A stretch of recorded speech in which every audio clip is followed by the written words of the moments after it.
We're alive. Hello, and welcome to season, what is this, four? Yeah. Season four of Pull Up Three. Lord knows, we done did the damn thing this whole time. We're glad to have y'all back. We missed y'all. I am Paragon Don, I'm Jamae. And I'm Jay Trent. and today we'll be going over just how the teams are doing so far, uh, and kind of our opinions on each team. And then Jamae and Jay had the twin telepathy idea of us going through our preseason predictions and kind of why we put teams the way they were. So yeah, what team do we want to start with? Do you have our rankings pulled up, Jay? We should probably start there. Yeah, we can start with the contenders tier. I guess like just the way that we um started everything off. So my contenders tier, I I have the New York Liberty at one. I have the Minnesota Lynx at two, and I have the Las Vegas Aces at three. Let's see. And okay, no, our contenders tier was just three teams. No, four, because I had the Indiana Fever at number four. Jamae had Vegas one, Minnesota two, New York three, Indiana four. Don had Minnesota one, Vegas two, New York three, and Seattle at four. So we can start with one of these first three teams because we all have the same top three in whatever order. Um, so we can start with the Lynx since we forgot them so much last year. Uh, Oh, man. to say, I mean, the Lynx look really like disgusting good. It he looked the best player in the world. Um, I think last year was a little snatch and chain run, but I think this year she's really trying to get hers. Um, Everyone looks really dialed in. Like it reminds me of when the Spurs lost to the Heat and then they went on their little revenge tour in 2014. Like they really look to me to be on all cylinders in every facet. Like when they were losing to Connecticut, and then I mean, and Connecticut's had this issue with other teams. So I mean, I'm not just gonna say this exclusively because of them. But when they were losing to Connecticut, and then Connecticut did not score for the next like 6 minutes, I was like, yeah, this is kind of crazy. Um, I mean, they were a top team all last year, and it's just like they did what they could to not only improve as players, but like improve on the margins. So yeah, I'm no notes. Minnesota looks they look to be the best team to me so far.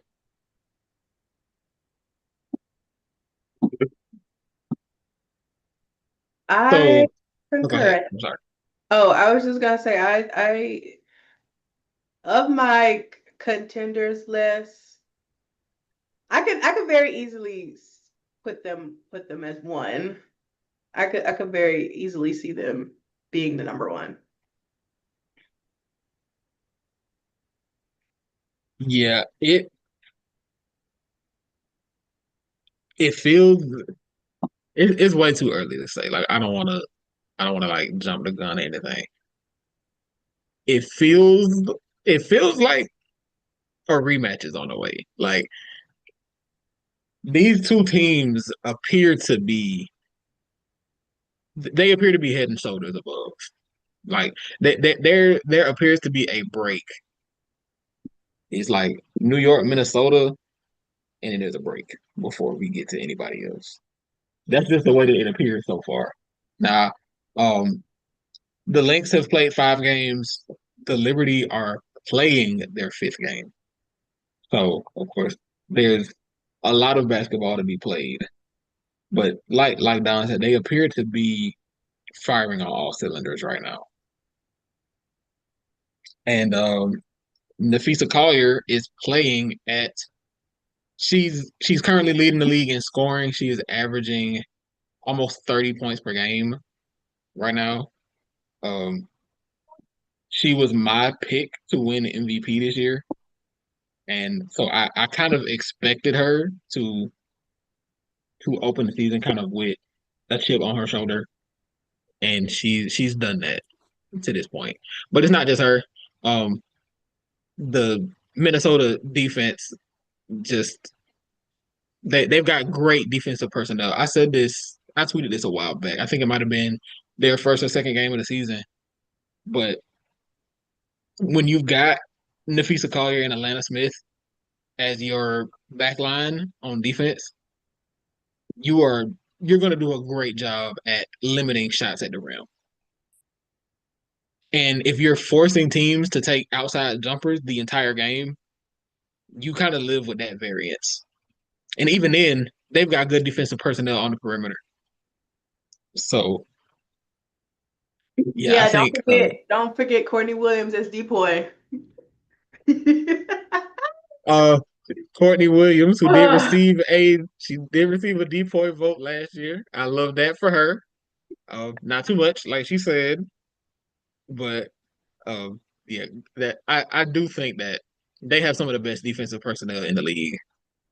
Um, so we can kind of go from that into um the Liberty, who to me it does appear to be, like I said, they along with Minnesota are kind of a cut above the rest of the teams. The Liberty are 4-0. They they have, for my money, the best starting five in the W, because they took the roster that won the championship last year, um, and they replaced Courtney Vandersloot with Natasha Cloud, which is probably, you couldn't ask for a more seamless fit on both sides of the ball, because you got a point guard who can handle the ball, run the offense, who can hit cutters, hit shooters coming off screens, who can put the ball on the floor, put pressure on the rim, and also can play defense at the point of attack, and is more comfortable switching on bigs than most guards. Like, Oh it is, Lord. she's not ideal. I prefer to see her on the perimeter, but she is comfortable doing it for a period.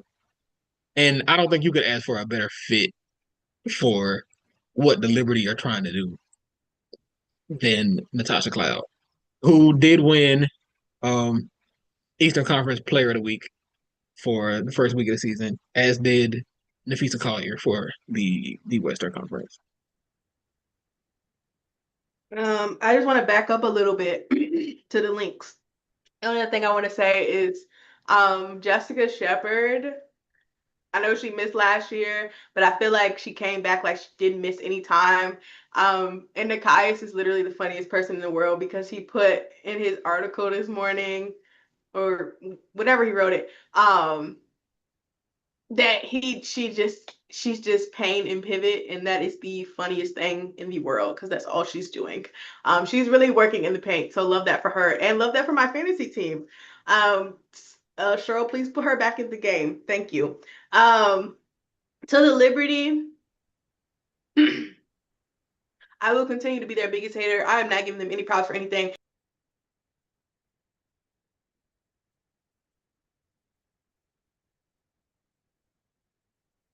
Oh, I forgot. What? I forgot that this did this.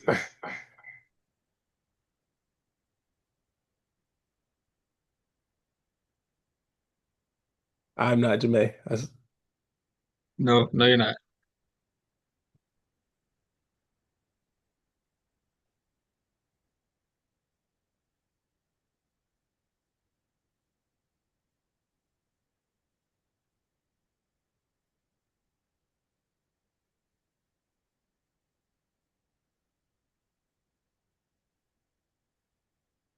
She needs to kick me out. Oh, she has to kick you. I, I hope she does.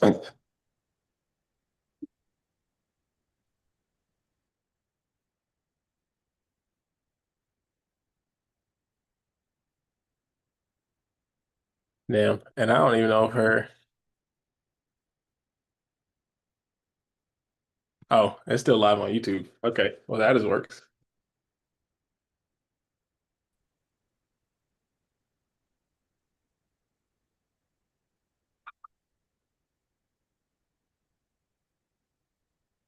Jermaine Gurley, I'm sorry. Just cut me off in the middle of my rant. I don't even remember what I was saying. I'm so sorry, big dog. It's fine. I remember you were saying that you will continue to be the Liberty's biggest hater and you will not give them credit for anything. Yes, That was where you looked up. yes, actually, thank you for that. And the fact that out of all of the people on your team, Natasha Cloud looks like the MVP. Y'all will not. Sandy Brondello, your job is on the line. I want you to know that you're not free. You're not free. You're not free. Yeah. So.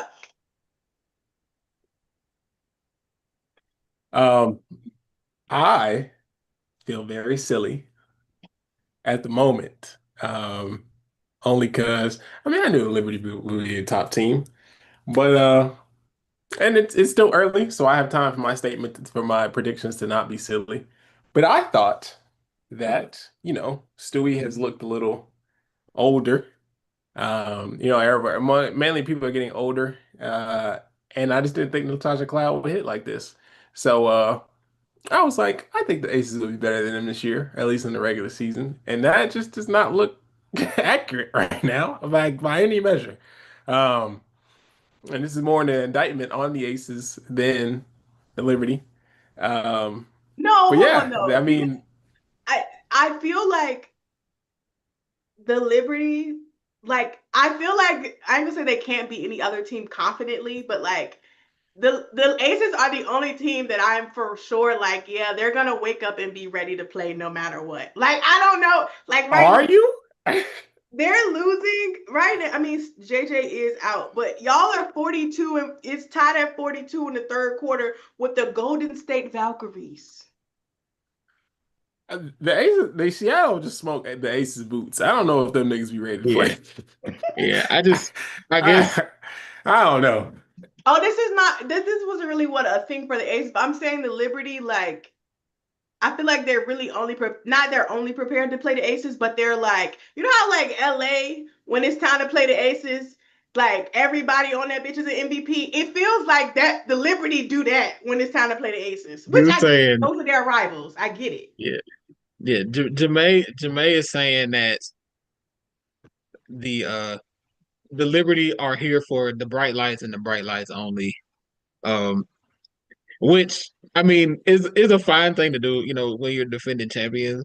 But so I don't even know if these teams have like it's so early for me to look at um the numbers, but the Liberty and the Lynx have the number one and number two offense, respectively.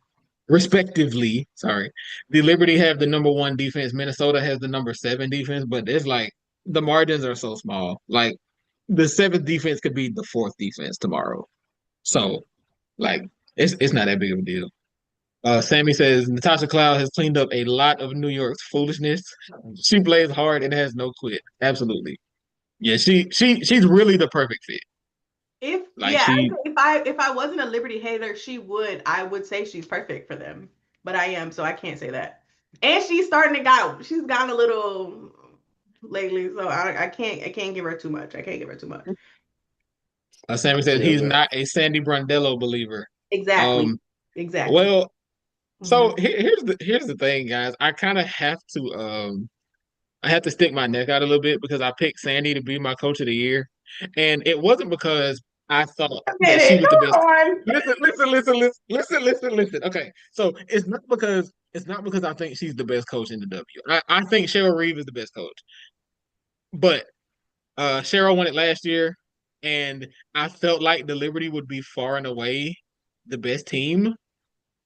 So that was my that was my rationale. It's not like, oh, it's like the best team is gonna have the best coach, because I don't think Stewie or JJ or Sab is going to win the MVP. So I think the Liberty are going to have a great season, and they will be rewarded for that by Sandy being Coach of the Year. We have to stop giving them consolation prizes. Like I at this point, I'm tired of it. They got the MVP that one year. They won a trophy. They can have that one. Sandy wins Coach of the Year. I will be going up there. Stewie already needs to give that award back. Now Sandy too. I don't know about that. For the longest, Jamae was saying that Stewie got AT's award. I'm still standing by that. I'm still standing by that.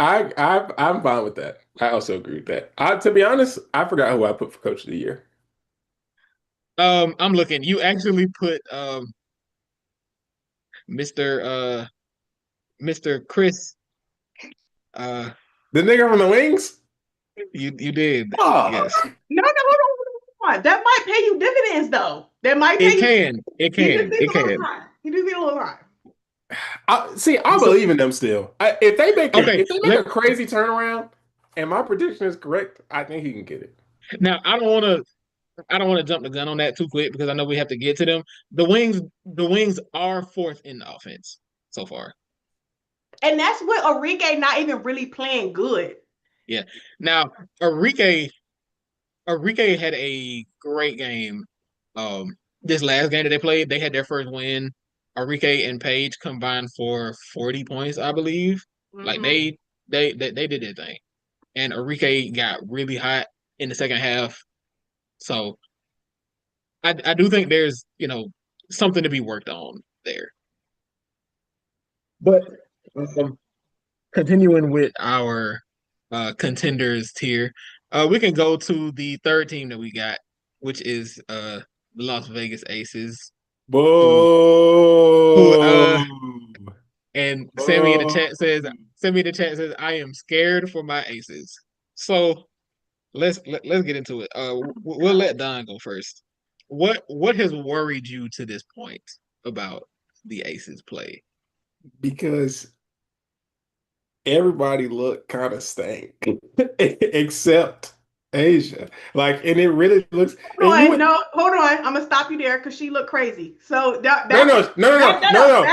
She okay. Wait. Dividends right now. They look bad. She looked crazy in the Seattle game, and she still led the team in scoring. That was so nasty on everybody's part. My girl had 4. First of all, it's crazy when I made that joke that Jewel was gonna have 17 points on 5 or whatever shooting, and Jewel had 14 and a half.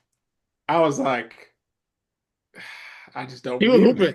I was like, is somebody gonna help Jewel? She came to play. I was like, I just don't believe in this. And then she did not score the rest of the day. Asia had 4 points at halftime, ended the game with 15, and Joel still had 14 points. So that's what I'm saying. She was definitely nasty, but I'm not even she deserves to be able to have bad games. And even then, she recovered. I think the beauty with the Liberty right now specifically is that because you have Natasha Cloud playing at the level that she's at, if let's say Sabrina and Stewie have a bad game, well, then Jonquel and Natasha can step up. Well, then if Natasha and Stewie have a bad game, you still got Sabrina and Jonquel. They're still I just don't have the expectation with the Liberty for all 4 main people to not play well, especially, and their bench is also really good. With the Aces, when all of them play like shit, I do not be surprised. None of that surprise. And if anything, it just aggravates the shit out of me. And I feel like this whole time I've been saying that Jewel was just an advanced version of KP, and they really just might be the same niggas. I don't know. I think they might just be the same people. So I'm not The Aces are not dead in the water. Like No, would but by they? no means no. They They're can yeah. figure it They. I out. They mean, just look it's been nasty. 4 games. It's been 4 games. They're 2-2. Right now they are 7th in offense, 9th in defense. My my takeaway from the Aces in these first 4 games is they cannot win a bad Asia game. That's what it looks like right now. That game against Seattle was a bad Asia game. She couldn't get to her spots on offense. Defensively, she had some trouble with the NECA matchup. And in that, there was no like the Aces didn't have anybody to pick up on that. That's not something that I'm worried about long term for them. But in this small sample size, it's been a little concerning because it's almost been like Asia has to have a historic game for the Aces to have a chance to win, and that can't be the case. And going forward, I don't think it will be, but that's how it looks right now. I want to say, I don't know. I mean, I put the Aces at 1, and I feel like looking at their record, I probably should feel shame about that, but I don't. I actually feel like I want to double down just a bit. Because I feel like I didn't really watch them. I don't know. I feel like I haven't watched them a lot. But the only thing that's of them, so for them to be playing this bad and they're 7th in offense and 9th in defense, like they improved their defense, like they're still very much in there. Like Yeah. you literally y'all jump 3-4 spots on defense, like y'all could be cooking with grease a little bit. But I also feel like too that they haven't gotten. I feel like it feels like new, even though like the core 3 of the core 4 are the same people. I feel like the dynamic is different. Um, I still do think that Jewel is better than KP. I'm gonna hold that. I know Jewel has been looking a little crazy, but I also feel like, at least from the Liberty game, Jewel has kind of started to, when she's not scoring, she's trying to find other ways to be successful. And I think um, that's going to help them in the long term because Jewel is somewhat of a streaky shooter. I do think that'll balance itself back out. Like I think she can get to a point where she's averaging 10 or 15.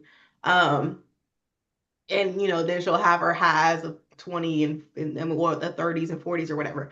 But I feel like they just kind of have to refine that rhythm. I do think, and because I think with KP gone, especially with Chelsea, because she's been playing not great, but I think it's because she's been doing too much. I feel like everybody is like, okay, KP's gone, we have to like make up for it. When it's like, no, you don't. Like you kind of don't, because what Jewel and KP can do, like you literally can interchange them. You don't really need, and if you need somebody to handle the ball, like you have Jackie who's done it. To me, in my opinion, she was better at it than KP was. So you have somebody who you can handle the ball, but you also have Dana Evans who has played really well with that core 4. That agenda is going up, guys. Like it's I have loved Dana's fit here. Like absolutely loved. Yeah, She's doing so well. I was gonna ask y'all how y'all felt about that fourth quarter lineup that they've been playing, where essentially Asia is the 5, Jackie is the 4, and they're they're just going with 3 guards. Like you're going Chelsea, Jewel, Dana, Jackie, Asia. It's been working. Like they've, in my opinion, I think they've looked really good. Now, I don't think it's a like starting lineup change, but to that point, um I do think Becky has to show her work. Like she's been we she's been like honored as this really good coach because of what she's been able to do in her first 2 seasons. And I feel like last year she was kind of like, I'm being stubborn. I'm just going, I'm gonna play at the very last minute. I'm gonna just play who I got to. But like now it's like you need to show that you know what you're doing, right? Like you need to prove to the rest of us that you can actually make some shake, because I genuinely do not think that this Aces roster is bad. Like I really feel like Crystal Bradford could do some things. Aliyah Nye can do some things. I know everybody hates KB, but KB can come in and do some things. Like I think the roster itself is fine, but they can't play like the Aces have been playing. Like you have to do something different. Like you can't, and you can't just, like, I understand that Asia's the star and obviously best player in the world, but like you have to at least make it seem like you want somebody else to try to score. Like you can't just you throwing the ball to Asia and then Kia Stokes gets the ball and now she passing it out. Like, no, you need to tell Kia to shoot that shit. Like, and if it's bad, she missed. Oh well, but at some point she's gonna start hitting them. Like it's not like she's never shot a three in her life before. What Like, when we talked the other day and we discovered that Kia has not scored this season yet, and she has played, I think, like over like 70, 80 minutes or some shit, and she shot 6 times. It's like, yeah, girl, you need to we gotta there's no reason for that. Like there's no reason. I understand like there are some people who just like are not like scoring is just not their thing, whatever. But there's no reason that people should feel comfortable not guarding you at all. Like that's just I don't like that. Another So thing oh, go ahead. no, I was just gonna say, I see Sammy said, I want Crystal Bradford to get more minutes. I know she got in foul trouble, but you can't take him home, and more minutes for Liz Kitley. So what I was gonna mention, and this kind of ties into that, is something that we've seen from New York and Minnesota that we have not seen from Vegas to this point is lineup versatility that the coach is comfortable with.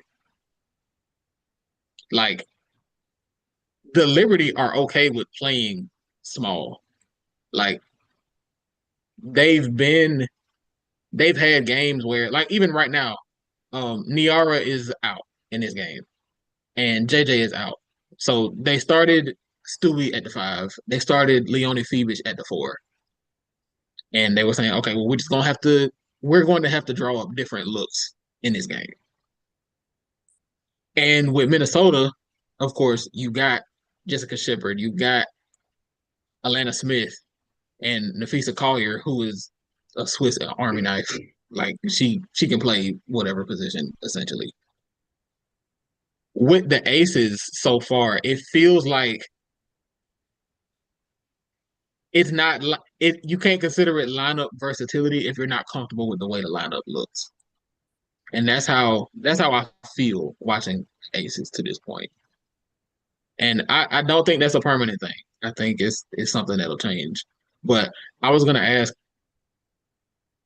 what lineup do y'all think should get a longer look for the Aces? If like I think that they'll be fine, they can turn it around, but what lineup combinations do you want to see?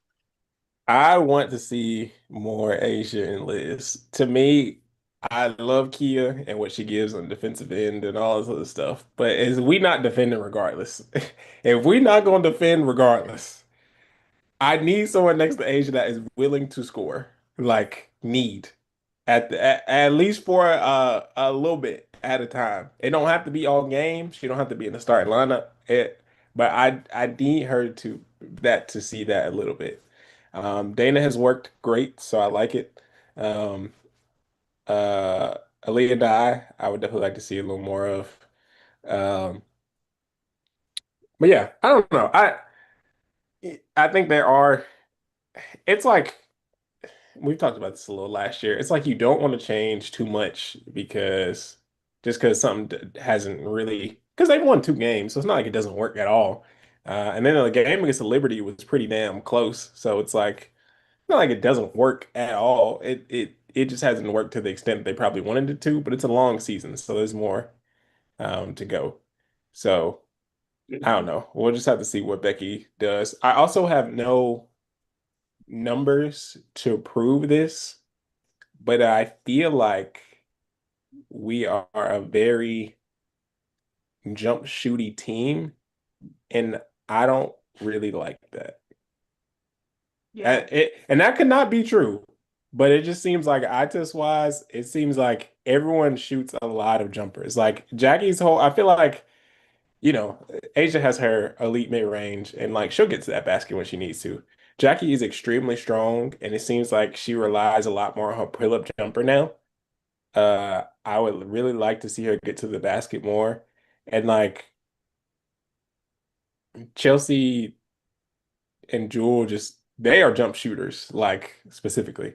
I think the difference between Jewel and KP is that I do think KP put a little more pressure on the rim, um, in a way that Jewel just can't. Uh, I just think KP made more interesting decisions with the basketball as a lead ball handler. So you have your pros and cons with both. And Interesting then decisions is a funny way to put that. yeah, but Yeah. and then yeah, like Kia just doesn't look to score at all. So like I just feel like we're very jump shot heavy. And Yeah. again, this could not be the case, but it just seems like it. Every time Jules, so like, okay, so looking at currently, Jewel is averaging 7.5 threes. Jackie is averaging 6. Chelsea is averaging 5. Everybody else has 2 or less. Um, but it's I don't know. It's something about these shooting splits I that wish I could scare see. me. Like, I, cause Asia, like I feel like I've like the core four have always taken the bulk of the shots.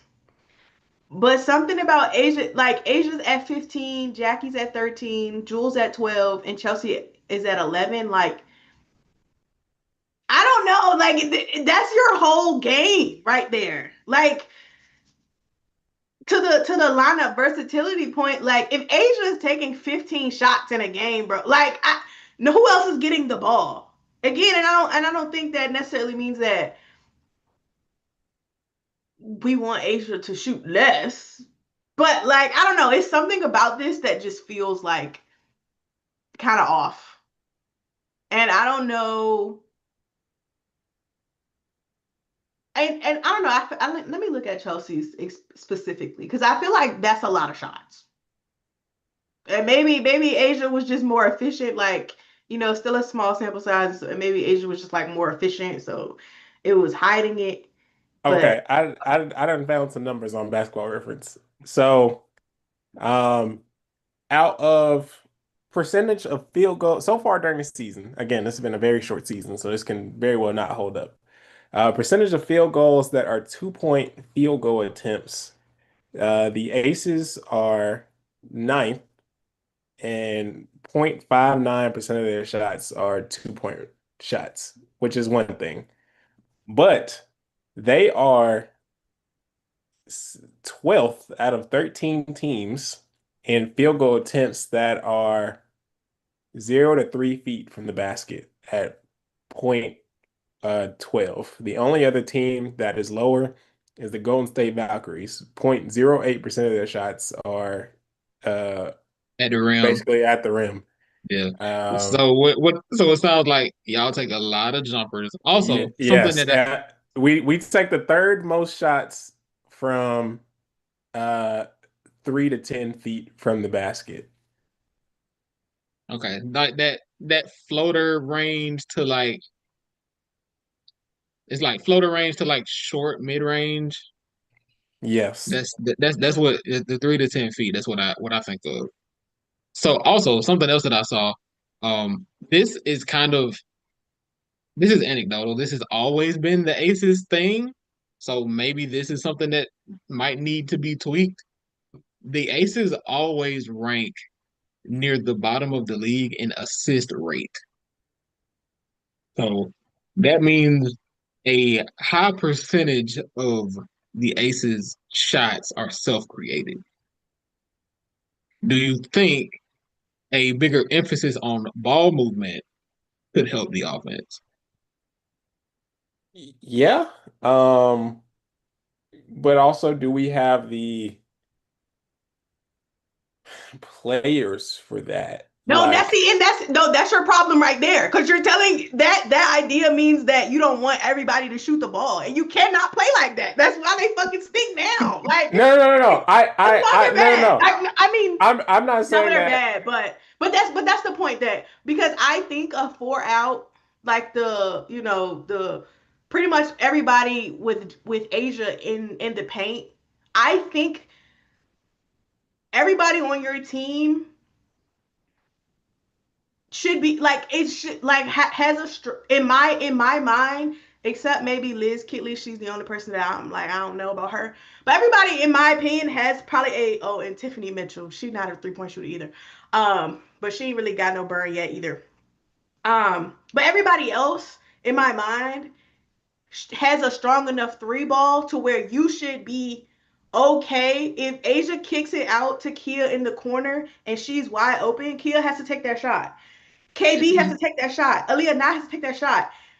Because what's happening, and because when you said that the ball movement thing is like, I'm thinking about in when they played the Aces, I'm pretty sure that happened. I'm pretty sure Asia kicked the ball out to Kia, and it worked out because Kia swung it to Jackie, and Jackie kind of was on like going on a heater, and she knocked it down, and so it worked out. But you're leaving the load on your core four, which historically has been how the Aces have won, but you can't play like that no more. And that's not to say that again they can't take.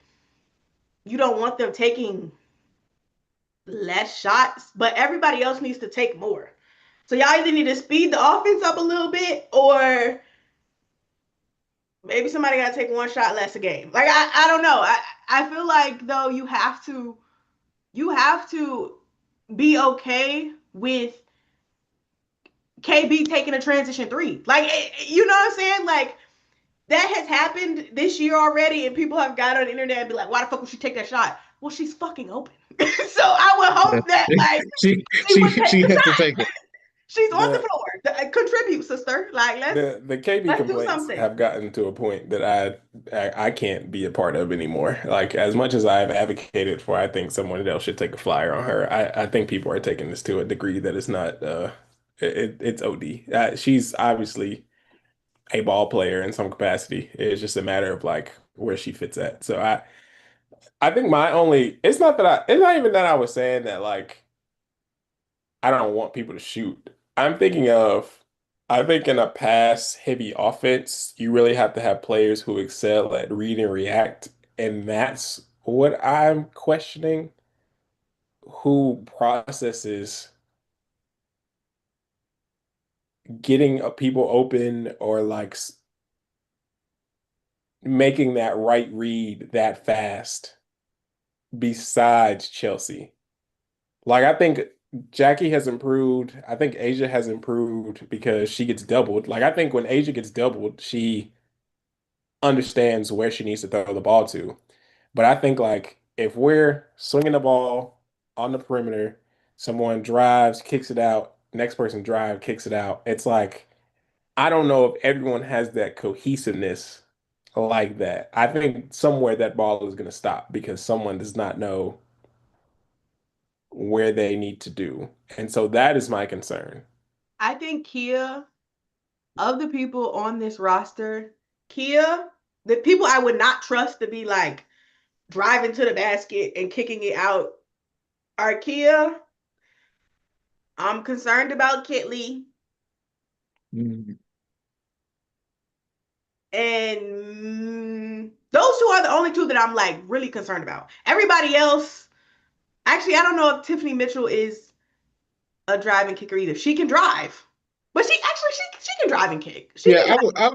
I would trust I, her to do that. I'm gonna say Kinley and Kia are the only two people that I'm like, I don't know about that one. Like in Mm, for Kinley, maybe in like a high post, like drive, hit the corner. I might believe in her a little bit. Um, but I wouldn't want her bringing the ball up and trying to pressure their defense by driving to the basket. I don't think that's her bag. I don't think that's her bag. I don't think that's ever has been Kia's bag either. So those are the only two people that I feel like maybe not, but everybody else I feel like could confidently take a floater, make the pass, like read the room type of situation. It's just that it seems like when everybody who's not a core four player is on the floor, it almost feels like they're like trying not to make a mistake. And you can't play mhm. basketball like that. Like Yeah, you just can't, because then you start doing stupid shit. And now you gotta sit down because you weren't supposed to do stupid shit, but now you already did it, so now you gotta sit back down. And the way Becky has historically coached, you might not get back in for like 2 weeks. So like you can't, like, I just don't think she can afford to play like that. Like she gotta, and it's early in the season, while the Aces look bad, like she gotta throw some shit out there. Like honestly, I need to see everybody get minutes at this point. Like yeah, if you're not injured, you need to be on the floor. yeah. The lineup that uh Sammy wants to see is, I'm assuming this would be Chelsea at the one, Jackie and Dana on the wings, Asia at the four, and Liz Kitley at the five. I could rock with that. I could rock with that. That a Dana at the two, hmm, Dana at the two, Jackie at the three, Asia and Kitley. Dana driving, I kicking. think I think that that'll give I them an don't know. interesting look. I think that could give them an interesting look. It might be something worth giving a shot.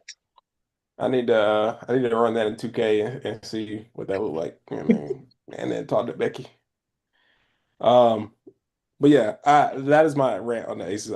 We spent entirely too long on this team. Now, well, I we kind of knew that. We figured that, our teams it's gonna take longer, which is interesting because the next team is the Indiana Fever, Jamae, it's who all yours, girl.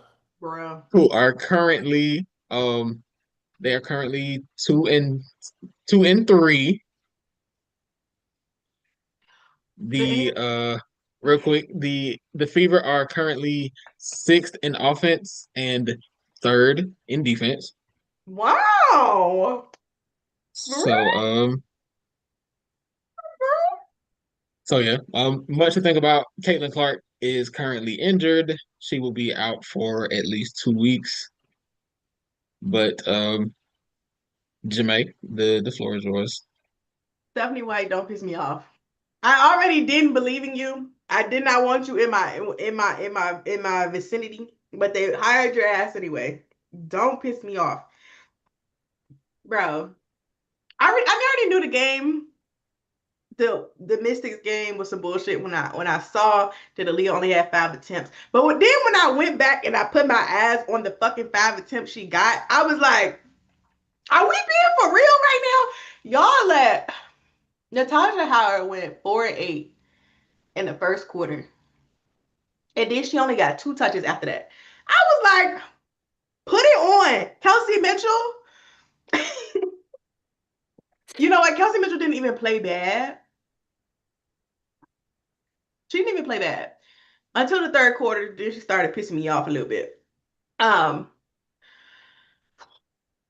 I don't know. I'm not upset I'm not super upset at the Mystics loss. Only because first game without Caitlin, and I don't know, we're still trying to figure stuff out. Like this was the first game that Dewana looked like Dewana. Yeah, Um, she looked solid. yeah, she looked good. And if I don't know what that does. Like, it's like I don't know what that does for our rotations, but I don't know. I don't mind her coming off the bench. I do think when Kaylin does come back, they have to be serious about playing Sydney Colson, because if I have to see Sophie Cunningham run my offense, I might kill myself. I am so sick of it. I don't want to see it no more. I don't want to see it no more. And this is kind of why I kind of wanted Jaylen Brown, because I kind of trusted her as an offensive initiator, more than I trusted a Sophie or a Lexi. But we picked we picked KK Timpson instead, which is fine. I like KK, but I also feel like Dawana being a 4 kind of ruins, I don't say ruins the rotations, but it changes our post look a little bit, which I think there will be matchups where it's beneficial. Um, the only thing I'm really happy about is Aliyah. Um, she's been putting up, what is she averaging, like Let me run it real quick. 18 and 8? It might be more than that. Aliyah? Yeah. I think she was averaging like 18 and 10 at one point. I don't know what her averages did after that game since she didn't shoot much, but I know that when the graphic they Yeah, posted, I think she she is was averaging like currently 18 and she's averaging almost 17 and 10. Yeah, so She's shooting 62% from the field. 62% on a fucking double-double, bro. If Aliyah doesn't get the ball, like I'm like this, we can't have conversations about it no more. Stephanie White, I will go get Christy Size myself. Don't piss me off. For real. Like, don't piss me off. Aliyah's finally walked to the season looking confident and playing well. And y'all are gonna give her 5 shot attempts. I don't want to see that no more. I don't want to see it no more. I don't care who on the floor. I don't care who out there. No more. And stop, and Kelsey Mitchell, no girl. Not playmaking. We're not doing that either. So make sure Sydney Cole's got to play 40 minutes if it's up to me at this point. She got to play 40 minutes. Hope she's in shape. Hope she's in shape. But other than that, Yeah, like, I'm not super concerned. I'm not super concerned. I'm okay with how they look right now. If we don't beat yeah, Connecticut, I might have different feelings. But I'm not gonna wish that on us. I'm not gonna wish that on us. yeah. I think so for me, the swing factor for the Fever, because two of us had them as in our contenders tier. So the swing factor for them as a contender is, what if Aliyah Boston just plays at an all W level? Like she she's having a great start to the season. Like she's doing everything. Like she's defending at a high level. Um, when her and Caitlin run that pick and roll, and Aliyah gets the ball on the short roll, she's making quick decisions. Whether she's deciding, okay, I'm gonna put my head down, I'm gonna get to the basket, I'm gonna put this shot up, I'm gonna get fouled, whatever. Or if she decides I'm actually gonna pass this out because there's somebody open on a cut in the corner, whatever. She's doing all of that. Like this is the this is the level that if she's playing at this level, the Fever can compete for a title this year. Yes. And that's, and I don't and that's why it's like confusing to me that, like, that's not the priority. Like, our problem previously was that we just were playing bad defense. But like now, you got Natasha Howard. Everybody, I'm not gonna say everybody is like the best defenders in the world and they're not getting beat and all that kind of stuff. But everybody is at least trying. Like, if everybody is at least like paying attention, keeping their head on the swivel, like taking it seriously. And as long as you're sitting down and defend, you don't have to do too much else. Like, it's not, it shouldn't be, it should not be rocket science. And like, even with people knowing what the game plan is supposed to be, like Aliyah is one that good, okay, where like it's fine. It's fine. But also, like, now we have people around her willing to take shots. Like, we did not get Sophie, Lexi, Dawana, Natasha Howard, because these people can't, like, they need help. Like, everybody, all of them have, like, they know which shots they like and which ones they want to take, and they can take them confidently. And that's all we need you to do, is just take the shots confidently. I don't know how we gonna do that without. I mean, again, Sydney Colson really have to play 40 minutes because we cannot have Kelsey Mitchell playmaking with the Sophie Cunningham in place playmaking. I can't keep watching that. I can't keep doing Yeah, that. I saw some of the possessions with Sophie initiating the offense. She doesn't look comfortable doing it. Like it looks like she's hesitant. She's not that level of decision maker with the ball. And I understand, there's going to be, adjustments to be made with Caitlin not playing. Because, if you go from that level of playmaking to, okay, where are we going to get the playmaking from? Like, I understand that there's going to be, some issue there. Yeah. But the game yesterday was a little shaky. I do think the Fever will look better against Connecticut though. If y'all see me looking up, it's because I'm trying to see if Golden State is about to beat New York. They up by 1 with 3:40 left. But Jermaine, I'm posing. Well, this is just a question. In how often are before Caitlin got hurt, were they running lineups with AB and without Caitlin? And like, Never. okay, We have not played without Caitlin. Like, Caitlin is, I mean, I think she's probably at what, like 33 minutes this season. And if in her non-minutes, we've gone with Cunningham, which just like don't make sense to me. Yeah, it's been 35 minutes per game for Caitlin. Yeah, she's playing, and that's why it makes me mad. It's like, because we don't have to play like that. There is no reason for us to play like that. There's no reason for Caitlin to play 35 minutes. Like, I get it, crunch time down the stretch, like maybe we want her in there, but there's no reason for that lady to play 35 minutes. Nobody on our team should be playing really more than 30. Like, unless it's really getting that deep, everybody should be 30. Like, 30. Yeah, Aliyah is right at 30 per game. Like, it's like 30. So right now she's averaging 30.4 minutes per game. So it's really those three. Caitlin is playing 35, Kelsey 31, and 30 for Aliyah.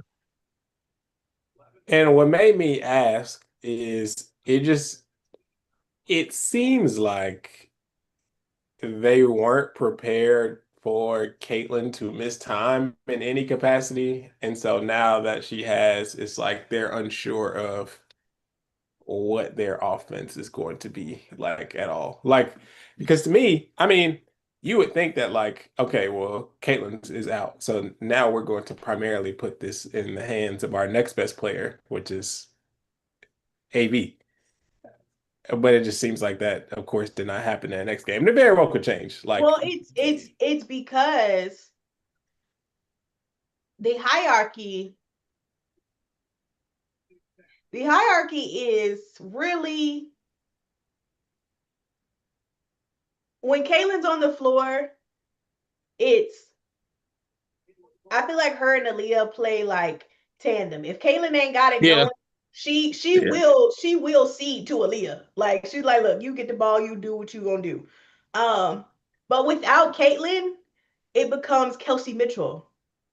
And it's like, that's great. We want Kelsey to take shots. But Kelsey, as we've seen, Kelsey's best basketball is her playing off ball. We don't need her to play make. That's not really her bag. Like, she runs the floor and she'll hit threes here and there. Like, that's her thing.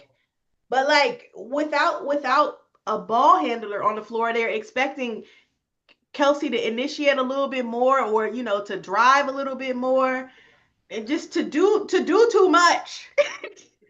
I don't really want to see Kelsey Mitchell dribble the ball. Like, I know I said that like 2 years ago, and like I thought I was free from it, but it's just it's coming back to get me. It's just it goes to Kelsey, and so now there's really nobody to play with Aliyah. Like, there is no two-man anymore. Like, there is nobody to have that connection with. Because before, at least if Kaylin wasn't on the floor, she had a Nalissa Right. to run with. But now she doesn't have that because Natasha Howard's not doing that. She don't really play with Damaris. And DB is just now starting to play at the floor, so that could become a thing. But like, nobody's really passing Aliyah the ball. Like, Aliyah's really the one distributing. Yeah, I was gonna It doesn't say, make sense. I mean, I it was makes gonna sense, say, but it don't. I was gonna ask, do y'all know who is second on the Indiana Fever in assists? It's Aliyah. probably Aliyah. It's probably Aliyah because if Kaylin's not passing the ball, Aliyah is. Nobody else like can pass. Like, I don't know, and that's why they Yeah, kind of making me mad. yeah. Aliyah and Kelsey are now tied in assists for second. Which is crazy. So, Jermaine, what do you think about the lineups where with Aliyah at the 5 and Dewana at the 4? What do you think the 1 through 3 should look like in that case? Our late game lineup against, was it Atlanta? I think so. I think it was Aliyah, Dewana, Sophie, Lexi. Who else Oh, was it? It was somebody. Oh, and Kelsey Mitchell, I think. No, Mhm. or maybe it was Kelsey Mitchell. I don't.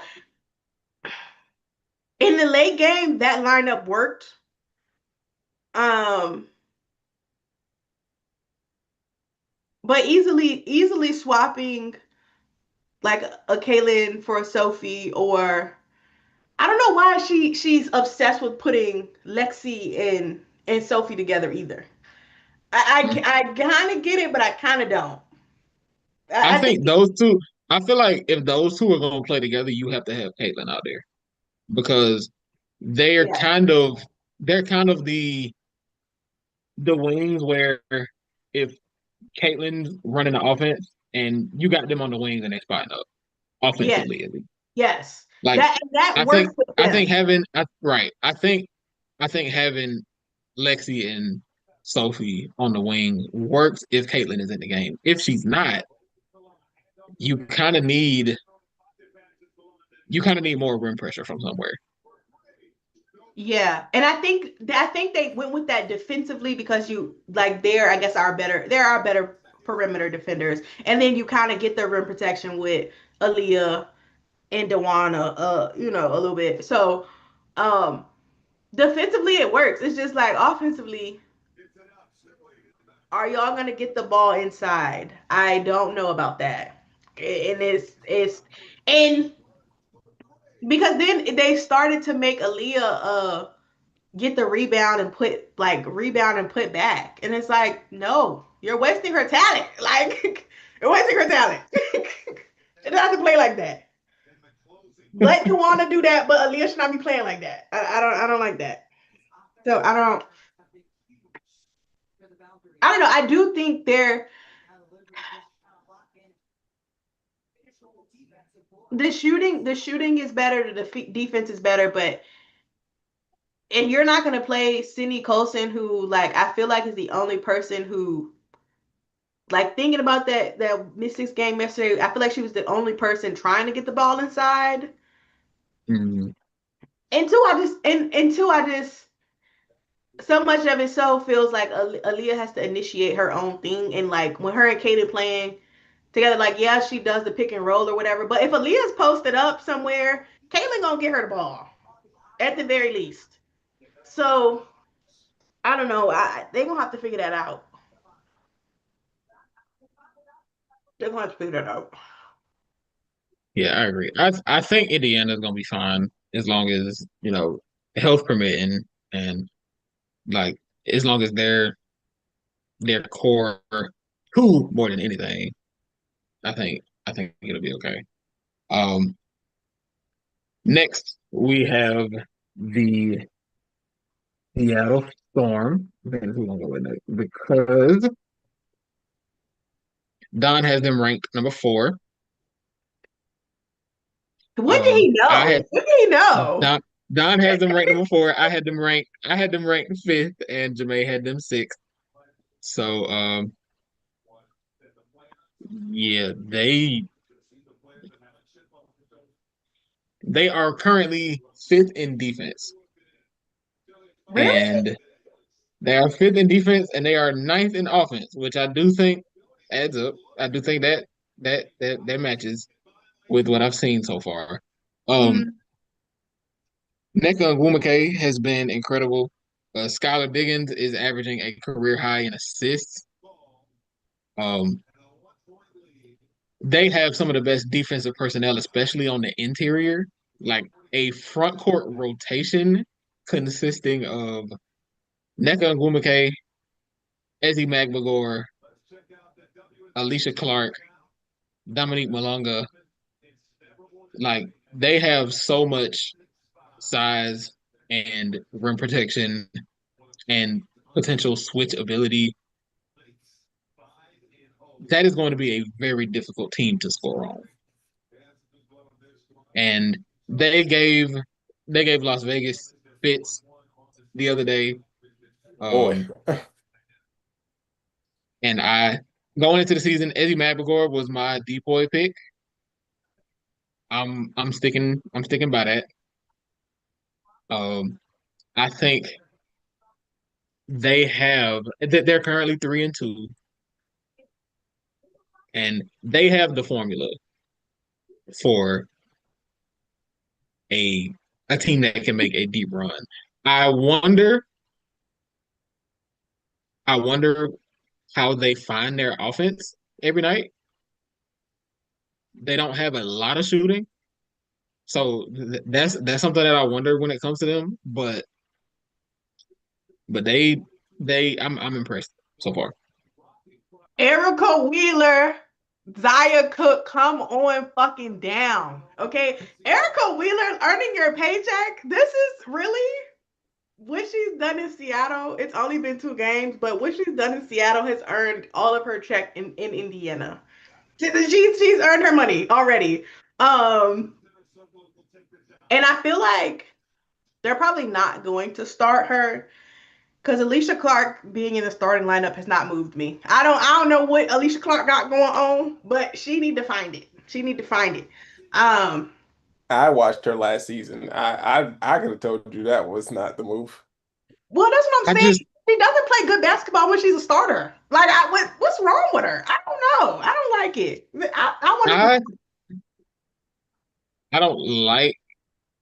I don't like starting ALLISHA Clark next to Nneka and Ezzy. Like I don't like you're essentially starting her at the 3. Yeah. I don't care for that. I think I feel like offensively she works better as a 4.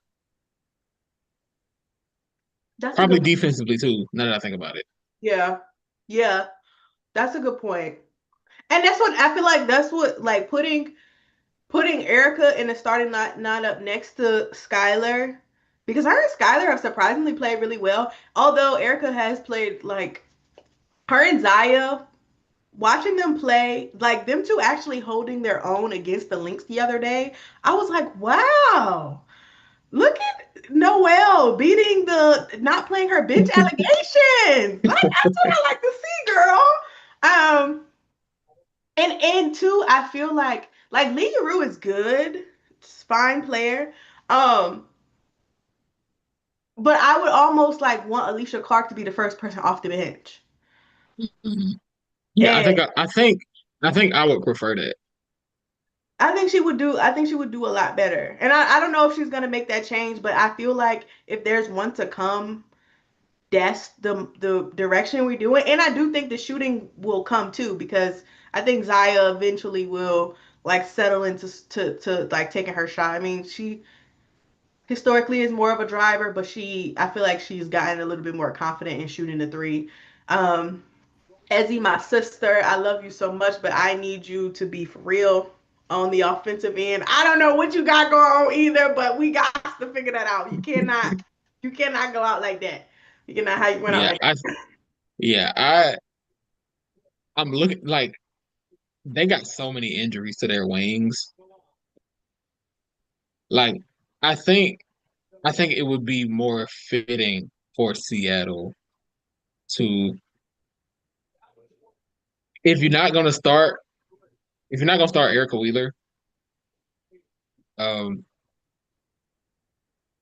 maybe you start Zaya next to Skylar. I don't know. Because I feel like you're playing Alicia Clark at the three, it has been a bit limiting. So maybe you start Skylar, whoever at the two, Gabby at the three, NECA and Ezzy. I feel like that would help the spacing on offense a little bit more. Sammy said Katie getting injured complicated the starting lineup. Oh, And absolutely. yeah, for Katie Lou being injured and Jordan Horston being injured, that that plays a major part for them. And that's why I say I understand them saying, okay, well for now we'll go with Alicia Clark at the three, which is less than ideal, but they're in a less than ideal situation. So it's not yeah. like I can't be, hypercritical of that because I understand.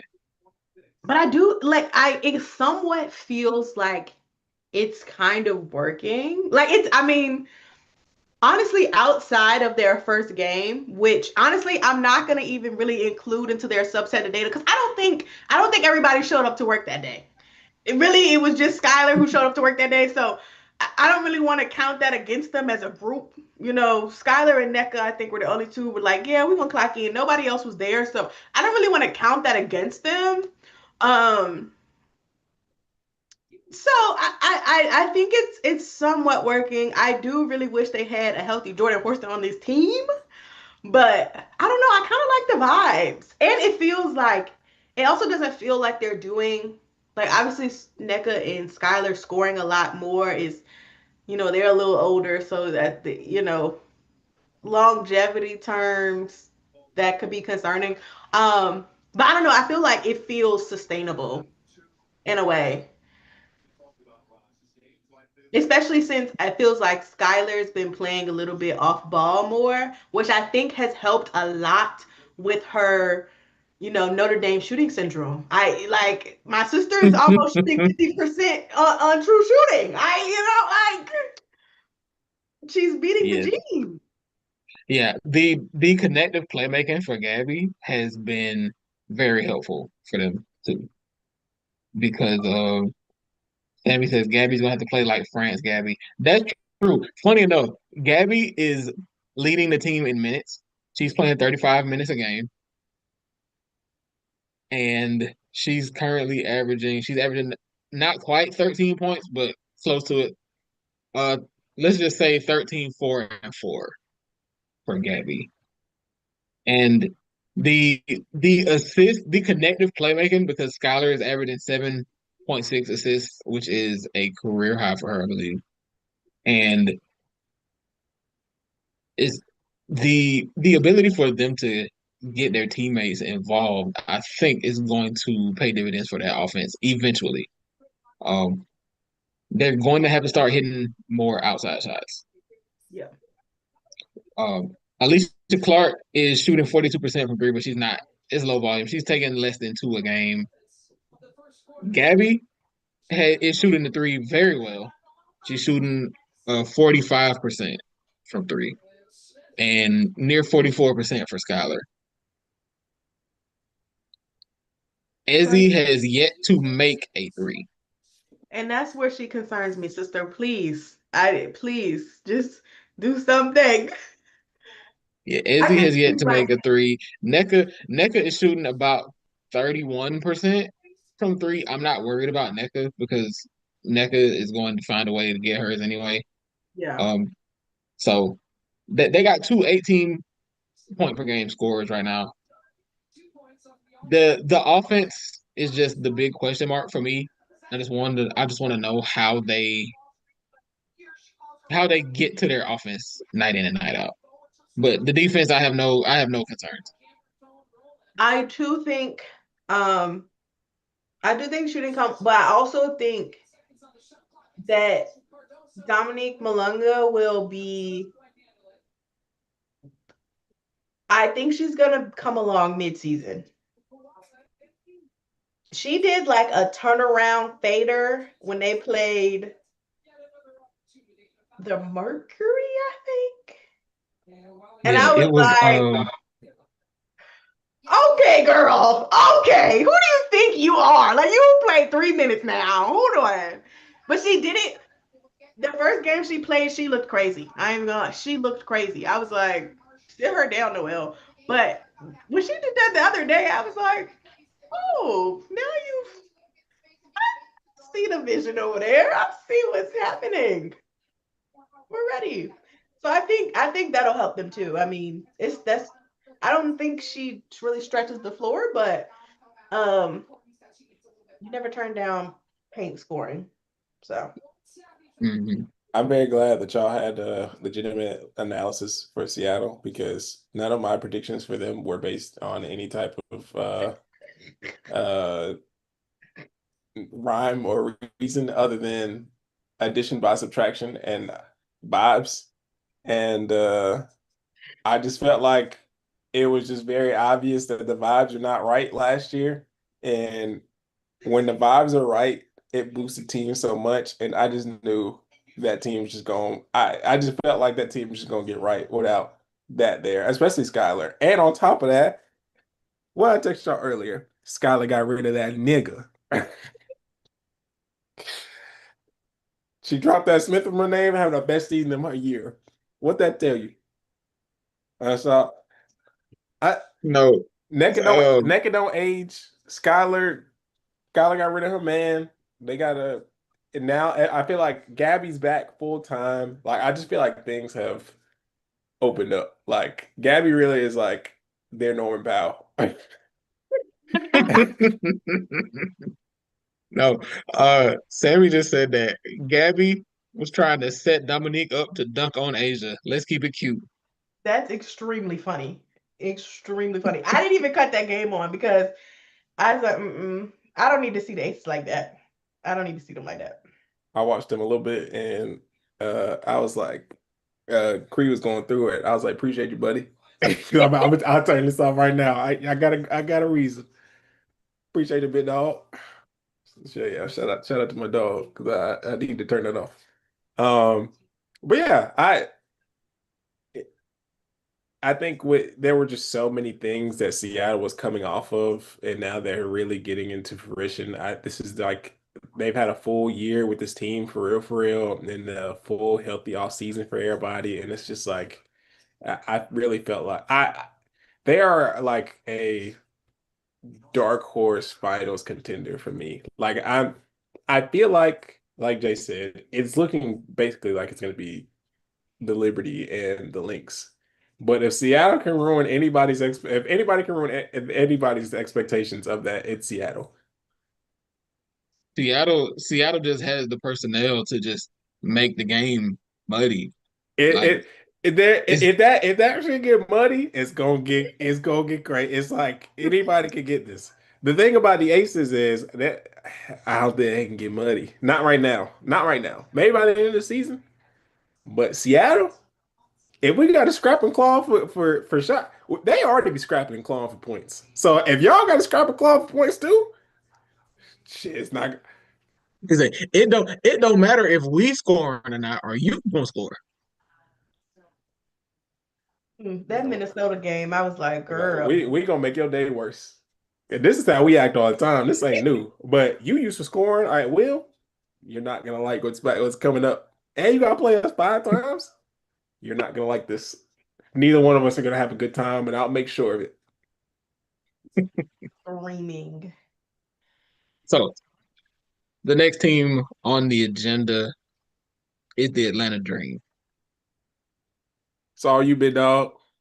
And let me just say, um, the Atlanta Dream are currently third in offense. Wow. When's the last time y'all saw that?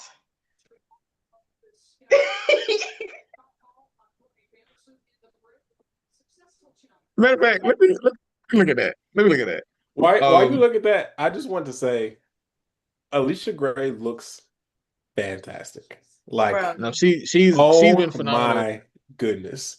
Bro. I also think she has one of the prettiest jump shots I've like ever seen. Like everything is just so fluid. Like she looks fantastic.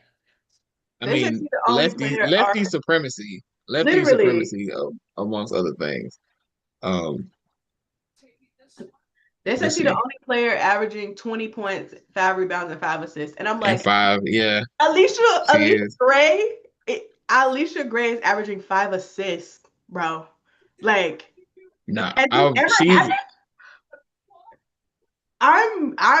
That kind of gagged me. Like the points, I'm like, okay, Leash can get busy at any moment. But the 5 assists, that means like niggas is knocking down shots. The calculated hoops might have won in this instance. Like they might have won.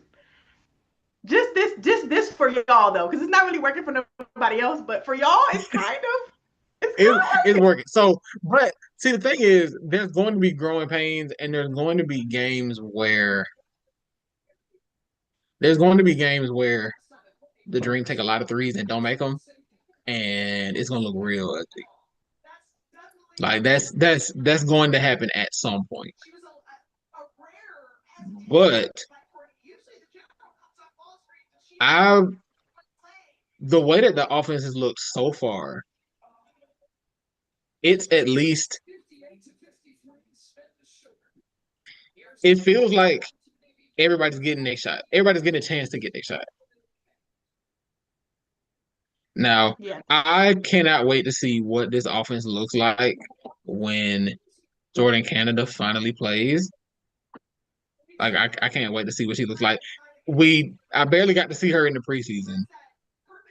So she got on the first play of the game, she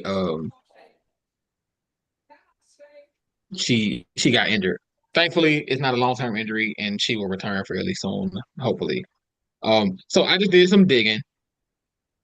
The last time the Atlanta Dream had a top 3 offense was in 2009, which was their second season ever. So, yeah, the Dream are currently third in offense and not great in defense. They're eighth in defense. I'll take that for now. Last season we had the worst offense in the W, so they clearly went out and made a huge change. They made a huge stylistic change. And Sammy says that Bree Jones has been so good, solid pickup. She would have been helpful. Bree Jones was the player. I don't know if y'all remember when we did the Dream season review. The player that I wanted in free agency was Bree Jones, and they went out and did that. And thank you so much. I'm glad somebody in that front office is after my own heart, and they're making the right decisions up there. Chicago's cooked. Chicago what? I was saying Chicago's cooked. I'm so sorry. Oh no. They've been down. We have to get to them pretty soon. The Wings have been down all game, and they tied the game. And I already know Chicago's not getting this lead back. That shit's over.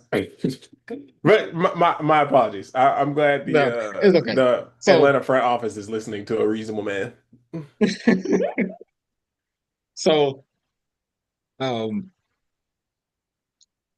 I was a little leery of the basically running two centers. Like I know people say, "Oh, it's not a double big lineup; it's a center and a power forward." Brianna Jones and Brittany Griner, that's a double big lineup. Like that is a lineup with two centers. But it's been working uh reasonably. It did not look great in the first game, but a lot of that was because we weren't making threes. Like it comes down to that a lot. Um Also,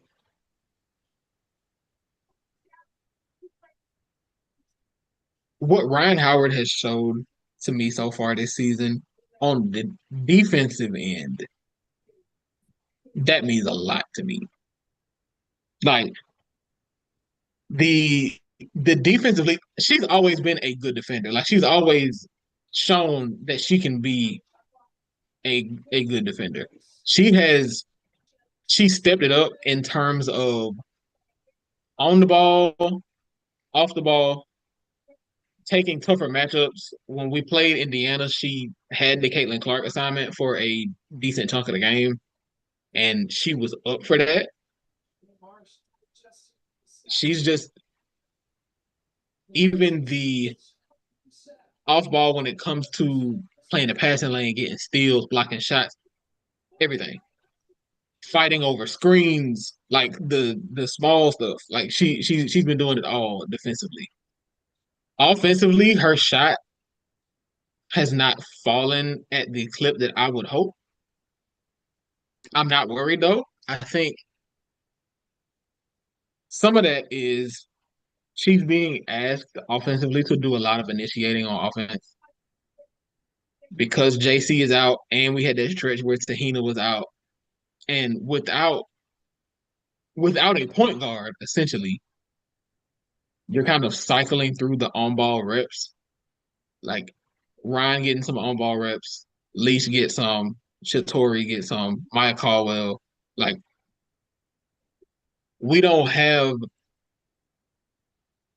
we're playing without a point guard on a lot of possessions. So Ryan is being asked to do a lot offensively with the ball in her hand. Um, I like to see the drives perking up. That first game, one reason we struggled is that she was pretty much only shooting from the outside. And I think she has to get downhill. And it doesn't have to be an every possession thing, but you have to keep the defense tilted when you have the ball. Yeah. So her showing her ability to get downhill, to finish in traffic, to get to the free throw line, any of that that's going to make the offense even better. And I wonder, is this the year that we see? Because when we drafted her, I said that she has a superstar skill set. Is this the year that the superstar skill set translates into superstar production? Because that's what we have not seen to this point. And I think it can. I think it can. I'm kind of. Yeah, I feel like she gets slightly more efficient than I think everything else that she's doing. Like the efficiency can be ignored, at least on like a mainstream scale. You know, we don't give a fuck about it, but like just like looking at her like full picture, if she can just like, I think she's at what? Let me see what she's at right now. Ryan is shooting at that's 36 minutes. She's shooting 30%. Yeah. And like she's shooting 30% from the floor and 26% from three. If she could just, can we get you up to like 40? We can, if we can get to 40, we can start making concessions. Because you know, I'll start the well, she's averaging 5 assists. Your favorite point guard is not doing that. So like I will start making concessions for her, but I need her to just do a little bit. Give me something. More. Like Just give me a little bit more, because we needed some highlight tapes with you hitting the shots. We gotta get a little something there. yeah, But she's other than taking a that, I think lot. She's shooting 10 threes a game. which is crazy. 10 threes a game is crazy. Yeah. Like, Yeah, she's shooting 10. I put it like this. She's shooting 15 shots a game. And she's shooting 10 threes a game. that's crazy. So I think it'll even out, especially when JC is back and Tahina gets even more comfortable running the offense. Actually, let me talk about Tahina Pow Pow for a second. One, Yeah. when we talked about draft targets for the Dream, I did not mention Tahina Pow Pow because I didn't think she would be on the board at pick 18, but she you was. see how God work out for you? You see, because it could not have been. I think that was the best fit for us and the best fit for her. Mm-hmm. I think Tahina Pow Pow's skill set is perfect for Smesko ball. Like she likes to get downhill. She's going to shoot. Like she just is. She's shooting 36% from three so far. She's getting downhill. She makes good reads. She doesn't play like a rookie. Like even the small stuff defensively, she's active. She's involved whether it's on ball or off ball. I have loved the Tahina Pow Pow experience so far. And I don't mind the BG and Bree lineups, but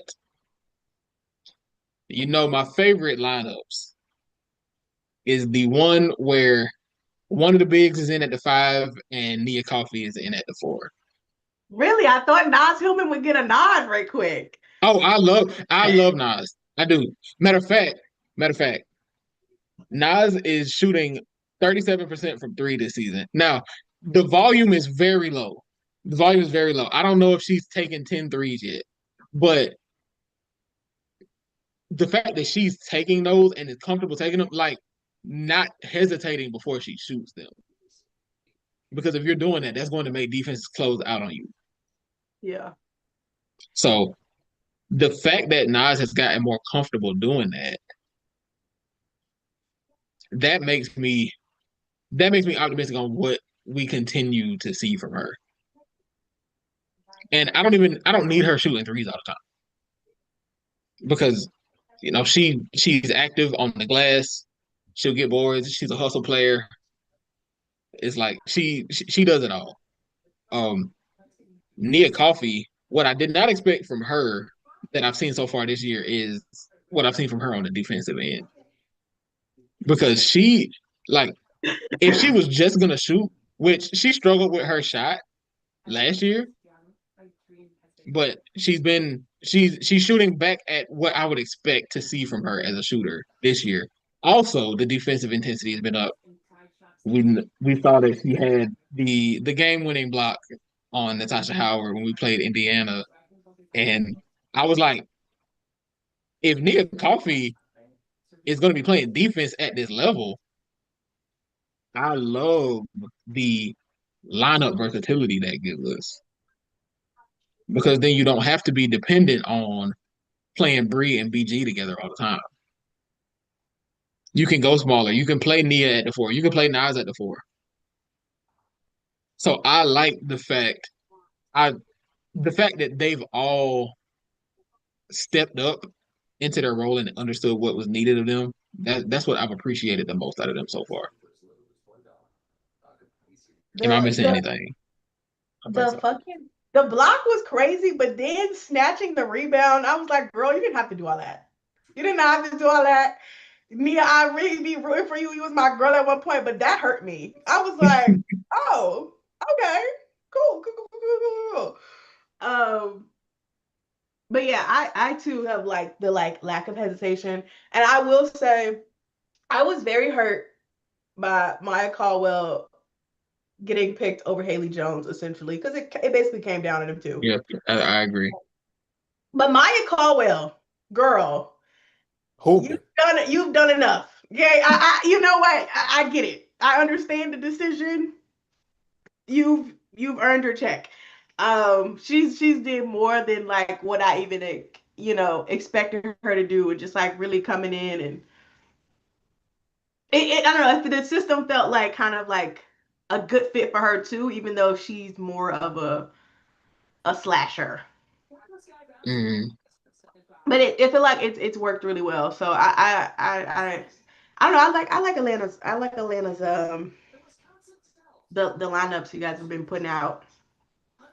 I'm interested to see what it looks like when we no longer have to play point guard by committee, and to see like what level of scoring we can get to. Because like you said, Leash is averaging 25 and 5. Ryan is averaging 15, 5 and 5. BG is averaging almost 15 and 8. Bree is averaging 14 and 10. Like they all getting it done. So I'm I'm I'm cautiously optimistic about the dream. That's what I got. That's what I got for now. One thing that when you were on your Ryan soapbox that I thought about, I remember I think it was the first game. Because did y'all lose the first game? Yes, we lost to the Mystics. Someone had posted that little picture with like of Ryan and Jason Tatum and was talking about how they were the same player. And like I really think Ryan can work in a similar way as him, like even outside of just the shot selection and just like a She also wears his shoes, by the way. I mean, Yeah, they do. They are twins at this point. Yeah. like just in a versatility aspect, like the same way JT is like the ultimate Swiss Army knife as far as what do you need on the court for me to do, and I will do it. And like I really think that Ryan can do the same thing. And I think it also was even more beautiful because Aliyah is the same way. Like she'll do anything that you ask her to on the court. But like Ryan can really be that for them. And watching her guard Caitlin and like just making things so tough for her, it was like as soon as Caitlin would get free from Ryan, Caitlin would score. But them other times, it was just like she could not do nothing with that. And it was beautiful to watch. So, like we say, efficiency is overrated and it's early. So I think that type of stuff will get cleaned up either way. Yeah. But yeah, Atlanta looks great. League Pass All-Stars. Efficiency. Wait a minute now. They should be at least on ESPN. Hold on. I'm putting any team that I think is really good to watch as a League Pass All-Star. All right. Efficiency is overrated, but you can't shoot 30%.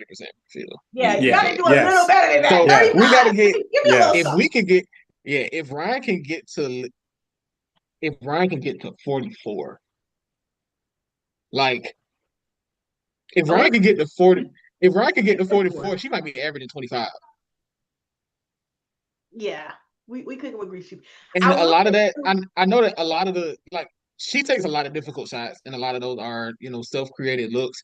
That's why I kind of wonder what she'll look like once JC is back, and once Tahina really gets into the swing of things, and she really starts to run the offense to some degree, and Ryan can be set up more than she's currently setting herself up because she's usually running the offense. So I don't worry about her efficiency yet. I'll put it that way. The only other thing I want to say about Ryan before we move on is I feel like my critique of her has always kind of been like she plays so lax, but I feel like this added like this added like intensity on the defensive end has like made me feel like I don't think she ever like came into the game like not prepared, like she didn't want to be there or nothing. But like it almost feels like this defensive pressure has kind of like which has kind of like made that when she said in Unrivaled, like I'm the best player on the floor and like I have to prove that. Like it kind of feels like it's fueling that more. And like you can kind of see her like maybe believing that and like recognizing that she kind of has to give a little bit more than what she's given. Because I don't ain't gonna say her personality at all has changed, but I feel like something about her intensity has like picked up, and I think that's helped her. I think that's will help change her perception to allow for this superstar narrative. Yeah, I would love for the I'll put it like this. If the Dream are going to be the caliber of team that they can be, they're gonna need her to hit that level. Yeah, for sure. So, next team is the Phoenix Mercury. I had them ranked. I had them ranked number 7, and Don and Jermaine both had them at 8. The the Mercury are currently 8th in offense and 2nd in defense. That's that AT for you. I said that damn Alyssa Top, bro.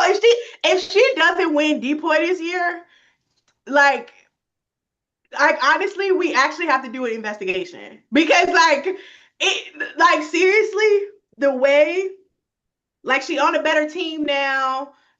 She playing with superstars and she's still anchoring. I mean, we already knew she was a defensive anchor, but like it's very evident now. I mean, it was evident before, but like she don't have a Dejanay Carrington, that's getting a little hype. She don't have that. You know what I'm saying? She's carrying the load seriously. And honestly, the defensive pressure has kept them in a lot of games because they've looked crazy.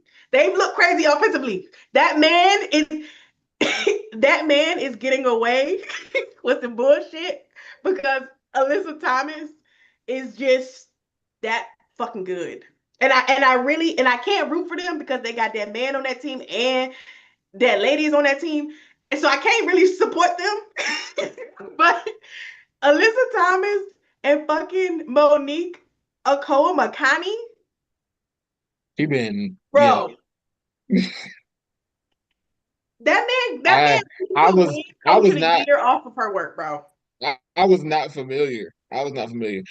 Sammy just said AT is so good and she plays well with everyone. They need to give her that man checks since she the one drawing up the plays. Exactly. That man keep getting in that presser and being like, they'll be like, what was your thoughts on that final play? And he'd be like, I don't know. I just told AT I'm gonna give her the ball.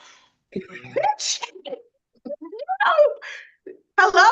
Like, He's like, guys, I'm trying to watch. He's like, guys, I'm trying to watch the game here. So, but honestly, though, I expected their offense to struggle, especially with the fact that Kalia Copper has not played a game yet. I did not expect them to have only lost one game so far. Like it just AT is doing it. They are 5th in the league in assist rate. Like, Alyssa Thomas is literally fucking throwing skip passes, and they are it's legit AT Satu and everybody else is just a shooter. They're like, I don't know what else y'all bring to the table, but get on that wing. And when I give you this ball, you need to knock the shot down. And everybody's like, yeah, we can do that. I can do that. Like, yeah, I remember somebody was like, "What position does AT play?" It's like she's AT. whatever Like she wants, whatever you need. it's like she might be the point guard on offense and the center on defense. Like it runs through her. Yeah. Whatever, bro. It's crazy to watch. Yeah, I'm interested to see what they look like when Talia Copper gets back because they do need they miss. Well, I guess they don't if they 4-1, but like the juice that they can get from her as a shot creator, I think would be helpful to what their offense hopes to look like. They are missing it, but they're kind of getting away with it because they're playing teams who aren't smart. like, seriously. I mean, first they played the first game with Seattle when nobody showed up to work. And then it's the Sparks. Sheer willpower will help you beat them. They lost to Seattle, and that's they've been in the last couple of games, they've been going these stretches without scoring. And it's like against a Chicago, who they play? Chicago and Washington, you can get away with that because they can't really score either. But with Nneka Ogwumike on the other side, you're not gonna keep getting away with that. And so I do think having Ka in there will kind of alleviate a lot of that. I agree with that. What's the next thing we talk about? And the only reason I'm asking, I have a question in Chicago Sky lore. I'm finding out a lot of things on accident. The next team, believe it or not, Chicago. the next team is the Chicago Sky. Yeah. Okay. Because one, and I'm gonna get to the teams in a second. This is more historical things. One, I did not know Allie Quigley was the all-time leading scorer for the Sky. I didn't know she got down like that. Like I knew she was good. Like I knew she was really good. But I didn't know she got down like that. Like to be an all-time leading scorer for a franchise is insane. She was a sniper. She's the shooter. Like she was the shooter before he was like the girl. And so that was crazy to me when they said Courtney Vandersloot passed her in all-time scoring for the franchise. And which is cute. Passing your wife up all-time scoring for a franchise is cute. Two, something I just seen is Courtney Vandersloot made the All-Star team in her rookie year, and she averaged 6 points a game. Who allowed this? Courtney old though. Hold on. Courtney Vandersloot rookie year was 2011. She averaged 6.5 points, 3.7 assists, and 2 rebounds, and she shot 39% from the field. And she made the All-Star team. Okay, but you gotta investigate. These are the things you have to investigate. Okay. That's what made me ask this. The 2011 team was who's on this team? Cappy, Tina, Katie Douglas, Tamika Catching, Angel McCautry, Crystal Langhorne, Epiphany Prince, Essence Carson, Sylvia Fowles, Renee Montgomery, Sloot, Brunson, Tarasi, Maya Moore, Sue Bird, Swing Cash. Damn, the West team was good. Did they win? Yeah. Oh, oh my God. Simone Augustus, Lindsay Whalen, Becky Hammond, Penny Taylor, Liz Cambage, and Danielle Adams. Liz Cambage being with these people seems so fake, but anyway, we're not talking about that. I don't know, bro. I like looking at these people. I'm like, I don't know about Sloot. How did she get on here? That is funny. How did she do it? And then the other, because what I'm saying maybe she is was that an injury. Maybe she was an injury. Oh yeah, injury yeah, placement. yeah. Could have been injury. How many people did she get over? Averaging 6 points a game? Yeah, but sometimes it's like the coach who's the next best, like the coaches think. And like, I mean, I was like, because she did not make another All-Star team until 2019. Let's see. I gotta look now. She She's a was. five-time All-Star, and the time she's made All-Star team are 2011, 2019, 2021, 2022, and 2023. Some of her best seasons were between 2012 and 2018, and she did not make the All-Star game in any of those years. Look. Maybe her coach was the coach. I don't know. Well, that was I can't. I have no. Well, I feel like we're gonna really like research this because that I was don't know so what that was is that was happening. Candace Parker's first. That was Candace Parker's All-Star debut, but she was injured. It's so interesting that And is who they picked Sloot. I that's was so like, was interesting. like No, top because 10. Candace played for the West. So Oh, well, yeah, okay, because she would have been on LA. yeah. But why is her name not listed in Sloot? Well, I guess because she Yeah, didn't play. Candace played for the West. Sloot was on the East team. Maybe she just But she didn't play at all. That's why she's not on there. Okay, I Maybe mean, she had a really good first half of the year, and then it we're gonna have wasn't. to like go back and figure this out. Yeah, okay, but that's okay. Oh, we can figure that out. We're gonna figure this out I was later. really interested in that, but okay. But as far as how the Chicago Sky are, um, so I don't. The way Chicago's record does not necessarily surprise me. Um, I think they are somewhat better than their record. Like, I don't think they're going to be the second worst team in the league by the time the season ends. But I, people being surprised at the teams that they lost to is kind of funny. Um, because Here's I the mean, raw story. they've lost to some pretty good teams. I I just don't like, and this honestly just reminds me of the Jermaine, who was your coach last year? Lord, Christy Besides, Sides. Christy side situation. Like, I don't, I feel like people are really hard on first time coaches. And I will always say none of us go knows what goes into coaching at all. Like, we don't know what they practice, we don't know what they work on, we don't know what they do, we don't know what anybody's philosophy is. We just see the on-court product. And sometimes you can coach as well as you want to, but if the on-court product is not hitting on nothing, that shit not hitting on nothing. And the Chicago Sky roster is not that good, and that's okay because they're young. Now, that's another thing why I feel like they should not have mortgaged their future, uh, because it's not they're not that good with this. Like, Mhm. so I mean, they did not. I don't think they needed to do that in the slightest. Um, I don't think Sonia Citron would have been a crazy upgrade if upgrade at all over Ariel Atkins, but she would have been on a lot more of a timeline of Angel and Camilla more so more than Ariel is. But yeah, I think people are really hard on Tyler Marsh for the same reasons they are high on Christy Sides. I think people are just very big fans of people on the roster, and because those people are not succeeding in the way they want to, that coach is the first person that everyone blames when things do not go right. Um, you even got people like that video where they're running a transition drill and people are like, Angel doesn't even get the ball in practice. It's like, whoa, we're going through options in transition. Like, this is one of those things where like I don't think you need to have played a sport to be able to talk about a sport.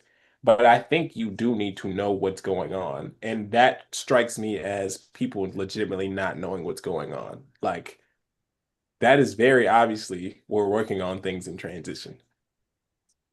but the thing that really bothers me is that a lot of them know.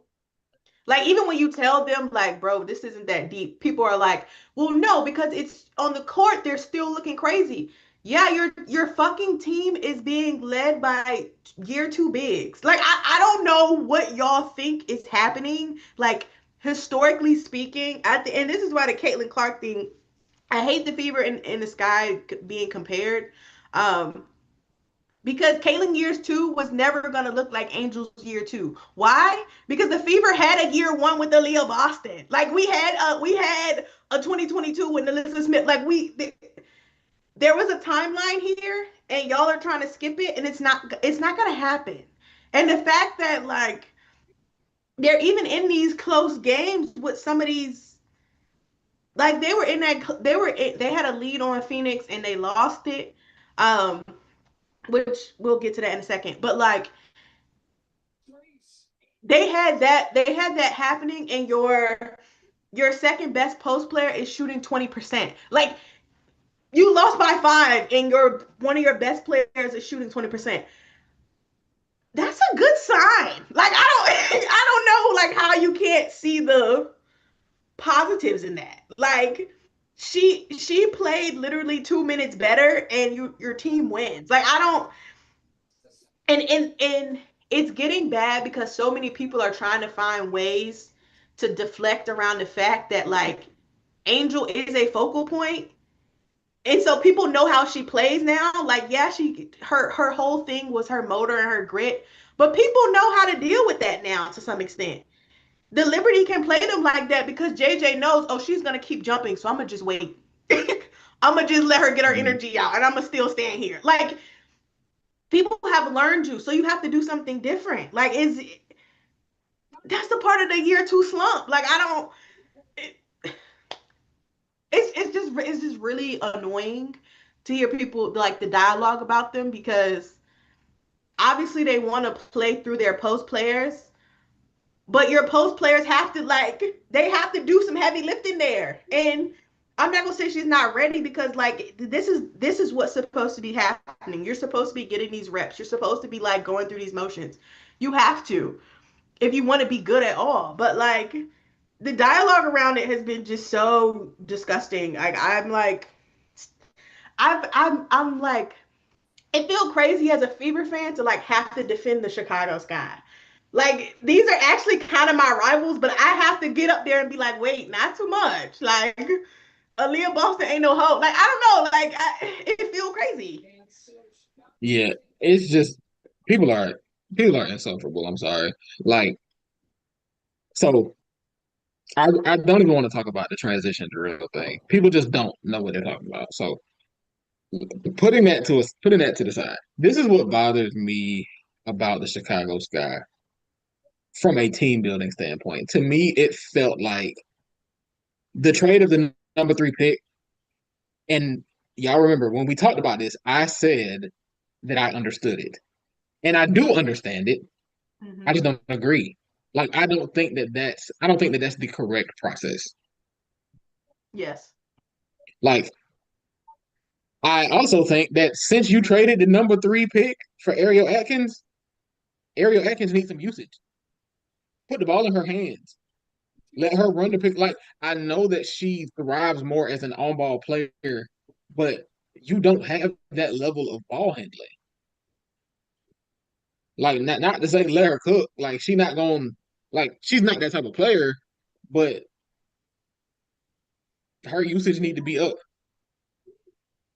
And Like I think she's like you have an experienced backcourt of Courtney Vandersloot and Ariel Atkins. Like let them like they need to be the decision makers until you're ready for Haley Van Lith to get some reps on the ball running the offense. Give your vets the ball. yeah. Yeah. And I think last game they really started to show that. Like last game, Ariel Atkins was kind of making her plays. Kia Nurse was hitting shots. A lot of people, I feel like a lot of people who critique that game, I don't think they watched it because a lot of people were like, put back Allen in. And I'm gonna drag her for a second because she pissed me off so bad. She was waiting to get in the game. It was 5 seconds on the clock. She gets in the game. They pass her the ball, and she's like trying to take 3, 4 dribbles. Bitch, shoot the ball. You are at the rim. Like, what are you doing? What are you doing? And then the fucking shot clock go off, and she looking confused. Why are you confused?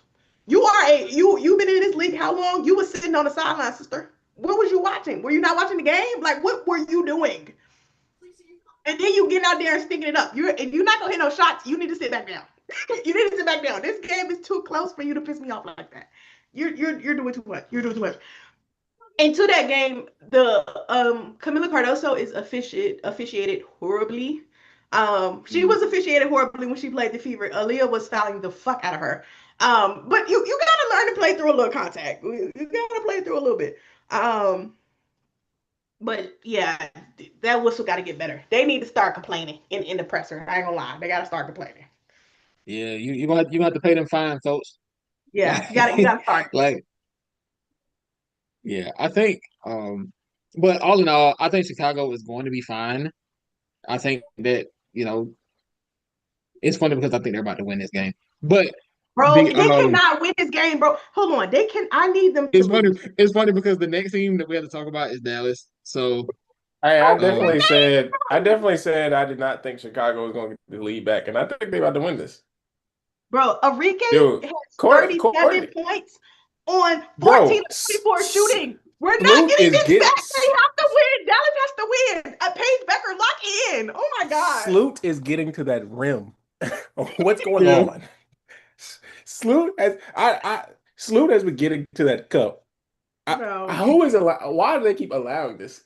Bro, no, Dallas got to win this game. I'm sorry, Chicago. I know y'all need this one, but I need this Bro, personally. Sloot It's so bad. is putting Big T in this pick and roll, and she is frying Big T face off. and it's crazy. She's frying Big T face off at the rim. It's like, bro, what's going on? Like, come on, it's not Big T. Come on now. Bro, Like, no, she's really going by her and looking at her and laying the ball up in her face. Like, that shit kind of I don't think y'all understand. The whole Dallas starting five is basically shooting efficiently. They need this win. Like, I'm sorry. Like, the agenda needs this win. Lord. And it's crazy. I had tweeted, like, I think they're Dallas is playing. Well, we'll talk about them when this happens, but yeah, I think they're a little bit better than their record. Like, I feel like we on Dallas now. yeah. Go ahead. Oh, we're on Dallas now. We on Okay. Dallas now anyway. I think Dallas is a little bit better than that record. Like, I still think very highly of them as a team. Obviously, Chicago is not that good, so like the stuff I'm seeing in this particular game may not be something they can execute all the time, but like, they're really moving that ball around for the most part, and like finding the open person and like doing what they need to do to score. And ironically enough, it seems like the defense is one of their glaring flaws at the moment, and that may not be the case if Jay looks at the numbers, but it looks like it. But yeah, this is letting Chicago put up 95 points on you is nasty. Yeah, so I'm looking right now. We didn't talk about this with the Sky and Oh my goodness gracious. Really quick, Chicago is second to last in offense, and they are dead last in defense.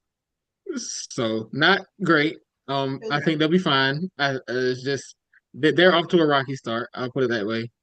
Dallas is actually fourth in offense, and they are 11th in defense. So also not great. That defense looks nasty. The offense is humming though, but the defense is bad. I think Chicago is about to get their first win off of these niggas, which is not ideal.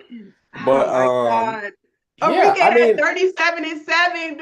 I know, Lord. Yeah, I think Enrique has basically made all the right reads that she can, and I feel like people always say like Enrique is the player that she is, like she can't be Kelsey Mitchell or whatever they want her to be. First of all, I don't think Paige is good enough yet for Enrique to relinquish the control the same way like Kelsey relinquished control to Caitlin in a sense. And I also and Paige is just not the level of playmaker that Caitlin is for Paige, for Enrique to relinquish that playmaking like that. But two, I mean, Enrique has very much been willing to not have the ball in her hands. Like, I feel like people just watch the box scores and see that they lose and be like, and see Enrique may not have shot effectively and just assumed that Enrique just took a bunch of bad shots. And I really just don't be the case as much as people want it to be. I know we sent that tweet that Nikias put up about how like Enrique's had like a career low usage or something like that. Like she's very well been very hands off in certain aspects and willing to not have the ball if need be because Paige has been good. And they brought other pieces that are willing to do what they need to do to make the offense easier. And the offense has worked because they're fourth in offense. It's just that defense is shaky. And so they're gonna have to fix that. And I just don't know what they're gonna do to fix that. But that Shakira trade is on the way. Don't worry, girly. Don't stop trying to see, but so okay, so to the Kelsey Mitchell, Caitlin point, I don't think Dallas has to do that. I think Arike and Dallas. Caitlin. Arike and Paige are Aliyah and Caitlin. Like they can work well enough together to make it work. Like I don't think they have to do anything crazy. Like I think in this game, I mean, obviously they're about to lose, but the shooting splits. Look, I'm gonna have to go back and watch, but the shooting splits tells me that the shit can work. Okay, and both of them have 7 assists, bro. Like when you put around your role players to just do what they need to do to knock down some shots, make some layups, yada yada yada, like it can work. Like I don't know. I am all on the Parike train. I really needed them to win this game though. But that's for Arike has 7 assists, and that's for that man in my TikTok comments who told me that Arike don't share the ball with nobody because she was averaging 3 assists a game. Meanwhile, that's only because she averaged 0 assists in one game that she didn't play a lot of minutes in. So don't piss me off. Don't piss me off. Anyway, I don't know. I like Dallas. I feel like they're gonna figure it out. DJ real quick before we move on, I was just gonna ask what is the ideal Dallas lineup for y'all? I know people are jumping the starting lineup, but I don't hate it. No, I don't mind it. I don't mind it. I think you kind of have to, if you're going to play Nalissa at the 4, you kind of need Maisha at the 5. Like I don't think you can play Liz at the 4 and Tierra McCown at center. I don't think I agree with that only because of how Dallas wants to play. Mm-hmm. I'm thinking Paige, Arike, Dejanay, Maisha Hines Allen, and Shakira Austin. We're not even entertaining that. We're not entertaining it. Yes, we are. When we see that trade deadline, it will be entertained. You're gonna be really upset when it doesn't happen. I will. Next we have the LA Sparks, who are 2 and 4. Funny enough, they are tied with the Wings for 4th in offense. And they are that was nasty as shit, bro. They are 10th in defense. I don't know what Don just saw because the game is over on my end. But sorry, I'm so sorry. This is a nasty ass team, bro. But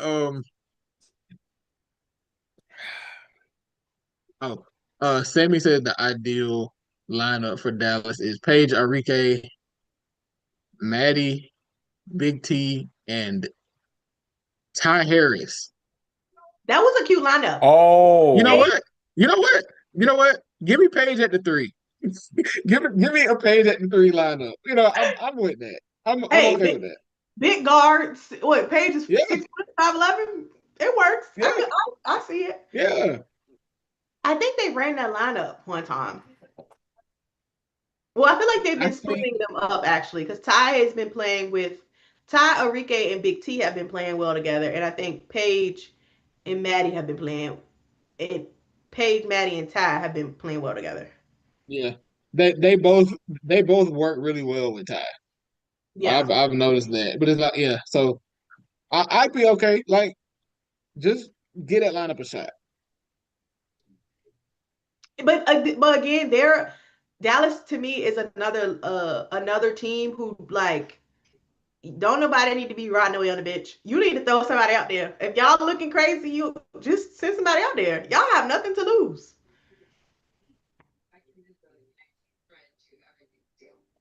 Y'all have exactly nothing to lose. So send the girls. Who are we on? Oh, LA. Yeah, the Sparks are next. I like the Spark. I think it's funny how like the Sparks on paper, just like you would think they'd be like a really good team, and they're just not. Hold on, back that up. Back that up. I'm not gonna let you get away with that. What about the Sparks on paper? No. And like, because you need to explain I, yourself. When I say that, I mean that. So you have. What do you mean? Because I know you need to explain yourself. Hold on. You have an all-star guard, an all-star forward, or all-star caliber big, and like a really good young forward. And like for some, I mean, not for some reason, because like no one pencils them to be good, but like they still stink regardless. But like I feel like if you told somebody, yeah, there are two all-star players on this roster and an all-star caliber big and a really promising young forward and like some shooters or whatever. I don't know, like not some shooters, but you know, I feel like you would think like, oh, so that team is good, and like they're just not. I feel like you giving them, well, you know, I mean, I feel like that's a good description of them. Like if you told people the player archetypes that are on the Sparks and did not tell them the players, you would think that was a good team. Because your lead guard is a fucking combo guard. Like They just. What you say about her earlier? She be making some interesting decisions. Yeah, you said that she makes interesting decisions with the ball. Yeah, I don't know what they got. Have I watched the Sparks? I think I watched them play that first game against the Valkyries. I watched them play us, but they had like I know that game Rakia was coming back from an injury, so she didn't play a lot. And then she's out Friday for personal reasons. Yeah, I saw that she has a personal thing and she's not playing tomorrow. I just saw that. I say yeah, Ray Burrell's out. Cam is still out. Like they got too much going on. I think the Sparks kind of started off the season behind the eight ball. Like not by any fault of their own. I mean, they did trade the number 2 pick, but other than that, Kelsey Plum gave them some really fun buckets in a couple of games. So, like, also, I'm going to be a little bit less negative for now because I really like Azare Stevens. Like, I really enjoy her skill set. Bro, Azare Stevens has been doing any and everything. Like in effortless too. Like just doing anything. Bro, she is really good. 3-pointer got you. Drive to the basket, got you. Post up, got you. Like like obviously she's always been this player, but like the calculator hoops might be working in her favor too. I think, and I also want to say that Lynn Roberts, who is the Sparks coach, is also a rookie coach, but she is not getting jumped.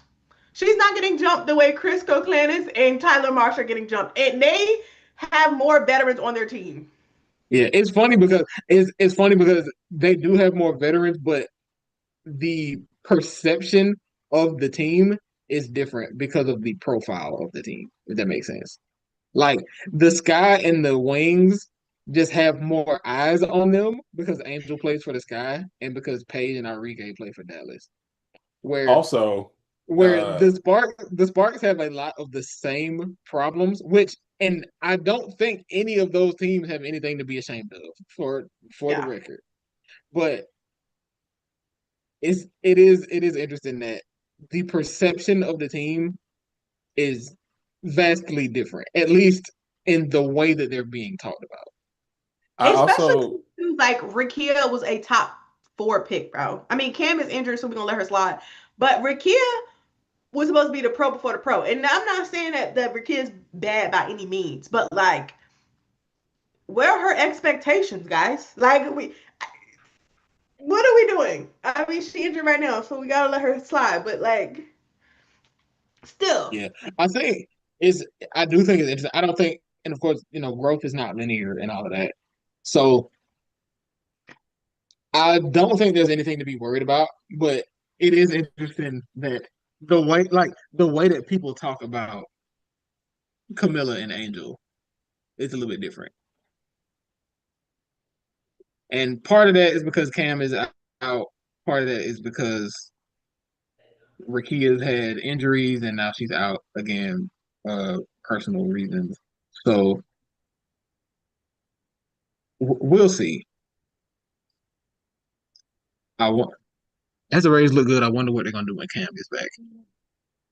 Yeah, they're going to have some interesting decisions to make in terms of lineup combinations, but I do think that's a good thing. Like I do think the fact that they will have the ability to throw out a lot of different lineups, and I do think that is good for them. How quickly that will pay off for them, I don't know. Like it might not even be this year. um, I had them ranked 10th on my list. did I have them 10th? You have them ninth. You That had was them ahead of Dallas. that was generous. No, they bought all the same. They all the same. They bought all the same. Yeah, you had them ahead of Dallas. All right, so we got three. Okay, what? Who's next? Connecticut. I just need to say Yeah. this side thing. I'm not gonna do it this week, but to the person, I said on Twitter that I would start a segment of stupid shit people have been saying on the internet, like just bad basketball takes, and I just have to get this one off just really quick. Somebody said that Tyler Marsh wanting Camila Cardoso to be the leading scorer after Dawn Staley couldn't get her to be a leading scorer. Camila Cardoso just put up 23 and 8 in the Sky win. Also, And you were already wrong. You were already wrong because Camila was the leading scorer in that championship run. So you're stupid twice. Anyway, Connecticut. yeah, I was gonna say that. So we got we have three teams left. So we got Washington, Connecticut, Golden State. So I will let y'all League decide. Pass All Stars. The All League three Pass of them. All Star. We are at the League Pass All Star section, and so we all had the same three teams in this section. We all had Washington, Connecticut, Golden State. And So and and you know what? We could actually start with the Mystics because I want to apologize because girls, I did not think y'all would be as good. I mean, it's You not know like y'all are like insanely good, like to where the point y'all can't be bad. Like it's not like y'all can't have a regression to the mean, but at the moment, y'all look better than advertised. Kiki and Sonya look like one of the better rookie duos I have seen like ever. Um, Watching these niggas against who they just played the other day? Fever. Connect. Well, I mean yesterday, but Fever and Yes, no, yes, they did yeah, the way they just played against the Fever, oh my dear Lord, bro. That they looked I mean, the other games they played, they looked good as well, but like Kiki with spacing, my let me dear say, God. yeah, And then let me say, oh, let me sorry. let me say something about Kiki Iriafen real quick because we talked about her a lot leading up to the draft, and I always said I felt like the thing about Kiki is she doesn't have the she doesn't have the versatility to play two positions. Like you can't play Kiki Iriafen at the five, but the type of five that you play with her makes a huge difference in the returns.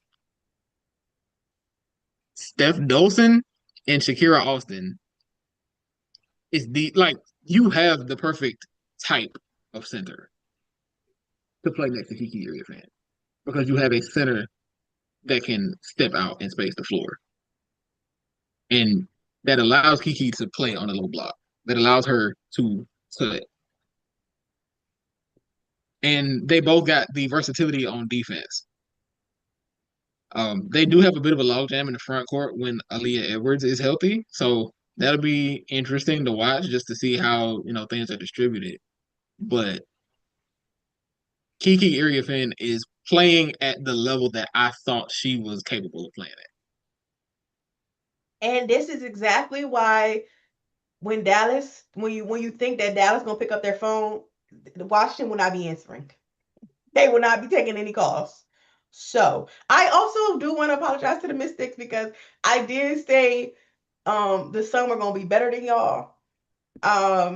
That was a little bias on my end. You know what I'm saying? I saw Sanaya Rivers, I was moved. Okay. My bad. My bad. My bad.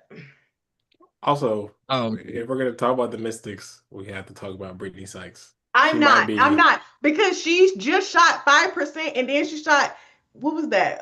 Fucking what you said she was like 6 for 16. She had yeah, 20 she was like six. She was fooling y'all because she had a 20 ball, but she looked crazy. I'm not gonna allow it. Listen. Sometimes, so see, here's the thing. Like, he did shoot like 6 for 17 yesterday, but You I gotta don't let know. that shit fly. Yeah, it was like sometimes you do. Sometimes you do. Now you can't shoot like that every game, but if you're gonna shoot like that, you got to make it count. You got to do it in a dub, and she did it in a dub. Also, um, Sonya Citron looked like the prototypical connective, the prototypical. I think I'm saying that word right. She's like the perfect connective wing, like for any team. Yeah. Like I would love to have Sonya Citron as a secondary ball handler, shooter, cutter, defender. Like she does everything. Like She is a she is a basketball do it all player. wing. Does she have? She's not the reason she didn't go in the top two is because she doesn't have that superstar upside. Like I don't know what the path is to Sonya Citron being an all W caliber player, maybe, but she is like she would be a hand in glove fit on any team. I'm not gonna lie to y'all. Today I said Sonya Citron could be a star. Like I don't I see like she's always been like a steady role player, but I see it. Like I see the like I don't know who she's gonna be. I mean, like Chelsea Gray is like technically a role player, but like she's elite, you know? And I feel Chelsea like Gray is like, yeah. that stardom is like I feel like Sonya's on that path. I don't know. she she moves me. You're right. I don't need to put no ceiling on her. She moves me. Like every time I watch her play, it's something. She always do something that make me go, oh, Like, okay, like girl, like I get it's, that. it's it's like it's not like I didn't know she could do it because I knew she could do it. I saw her do it at Notre Dame, but I was just like, I'm watching it and I'm like, yeah, yeah, Yeah, she's like we're definitely gonna see some of these rookies struggle at some point, but like seeing them do the things they did in college and like right now it's looking pretty seamless for them is extremely impressive. Aliyah has looked good in like since she's been back. Shakira finally looked like Shakira yesterday, and I'm sure she's she like was so ramping good. up. She was so good yesterday. I know she didn't play a lot in the second half, but she was so good yesterday. Yeah. So yeah, that's a scary team going forward. Like they're gonna have some front court questions eventually. It's just a matter of when they choose to address them. Um, but yeah, that's a scary team. I would not want to deal with them as time progresses. The only other thing I want to say about the Mystics is the the on-ball pressure from Jay Melbourne and Sugg Sutton. I don't know how the Mystics were able to maintain like we are a defensive team, like that mindset with the whole new coach, GM, all that kind of stuff. And their whole thing was like, we're gonna play fast. But they have really latched onto that. And Black Magic. it's it's elite. Like they look good. They look Yeah. really good. Also, I didn't even say the Mystics are fourth in defense. Like they I believe that. they just find a way. They just do it. So Sammy says, I hope Shakira can stay healthy. Absolutely. Like Shakira Austin, skill set wise, is one of my favorite players. Like she can do so many things. Like I even like her like post hub passing type stuff when she gets the opportunity to do that. Okay. Next we have the Connecticut Sun, who are not great. They are 11th in offense and 12th in defense. Connecticut looks exactly like we thought they would. Bad. No, Which is hold on, because I don't think Connecticut looks bad.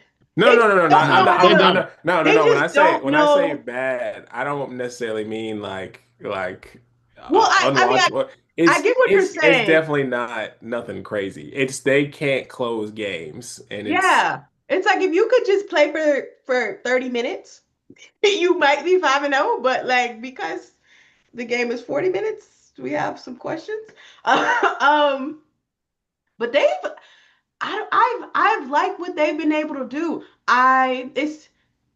I do think some of their struggles right now have come because they don't have Lindsay Allen to like run point. But Bria Hartley has done a really good Mhm. job. I am on the Sanaya Rivers as a future DPOY candidate train. I'm gonna start that. Start that up.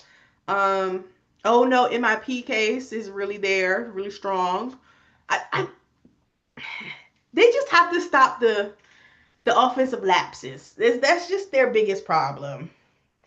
yeah. I think they've gone two separate games without like scoring in the fourth, or not scoring in the fourth, but like For not like like five going minutes. like five, Yeah. 6 minutes in the Yeah. fourth. Like you can't. The That is not a droughts. winning Yeah. basketball. Yeah. Yeah. The droughts are going to be that's going to be untenable, I think. Sammy says send Oh no to Vegas. Um, yes, but also that No. would be No. Y'all need to yes, but work with also what no. y'all got. It's Um, I think I'm a huge Sanaya Rivers uh fan. I think that she ended up in a great spot for her because they can kind of allow her to develop slowly. And I do think she is a future DPOY candidate. Um, Before the draft, I compared her to Jordan Horston and Dejanay Carrington, and I think I am sticking by that. Like she actually she has a good amount of on ball juice. Like she's not a point guard, but she can do some stuff with the ball, and it's intriguing to watch. I think Connecticut doesn't really have an identity right now, and I think that's okay. They just got a lot of young players. They mixing in. They got a few vets, but it's mostly young players. But I think they're gonna be okay. They might not be good this year, but it's kind of a building an identity for them, and that's gonna take some time. But I think it'll be all right. one stat that I was thinking about that Nikias also wrote about. He was talking about how the Tina Charles and Marina Mabrey pick and roll is like 0.6 something on points per possession, and I was like, why is that shit that bad?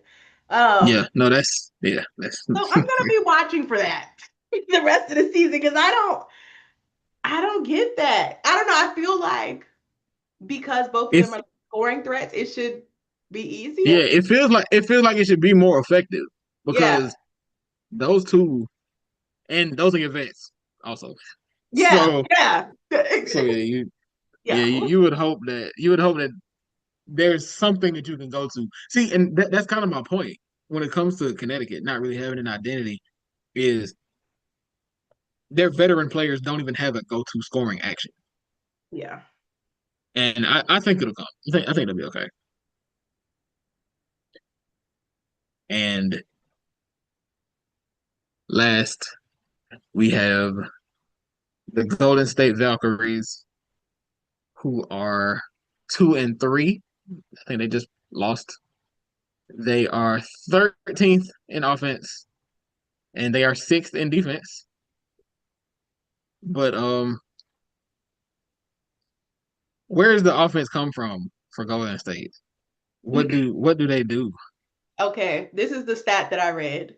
The Golden State Valkyries are on track for the worst three-point shooting record, three-point shooting percentage of all time. So that's the identity. Oh, And this is why I won't be watching them. I know people like to hate watch and all of that. I'm not doing that. You're not gonna put me through that. Sorry, girls. yeah. I'll watch the highlights. The Valkyries are shooting 27.7% from three. They are taking 33 threes per game, and they are making 9. 33 threes a game is crazy. I just wanted to check. I wanted to check the numbers. They are first. They are first in the W in 3-point attempts per game. And what I would also like to see is what that percentage looks like without and I may be mispronouncing his name. Janelle Salon, Salone. Salon. So she is taking 3 pointers a game, and she's shooting 44%.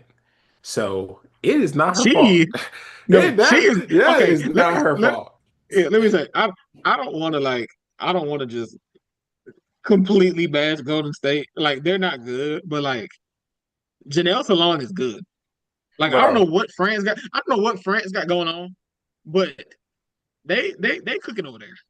I ain't gonna lie. I ain't gonna lie. The Carla late minutes the other night. I was like, oh, okay. I see why y'all kept her. I ain't gonna. I see it. Okay, my bad, y'all. They got something going on over there. They ain't gonna win no games, but I see the vision. Yeah, nah, they're expansion teams are bad. Like it's almost like how people will say rookies are bad. Expansion teams are bad, Yeah. but and it's funny because they're 2-3. Like they haven't gotten off to a horrible start. Yeah. But hell, they almost beat the Liberty today. yeah, Look, I mean, they should have. Yeah, They should have. where does the hate watch go if the Valkyries beat the Liberty?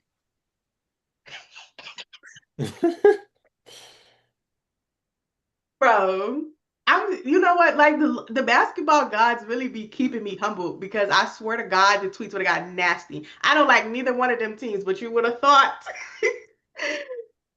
They said Stewie is a free throw merchant. If she had more free throws than the entire Valkyries team, I think we need to have a dialogue. Some dialogues need to be had.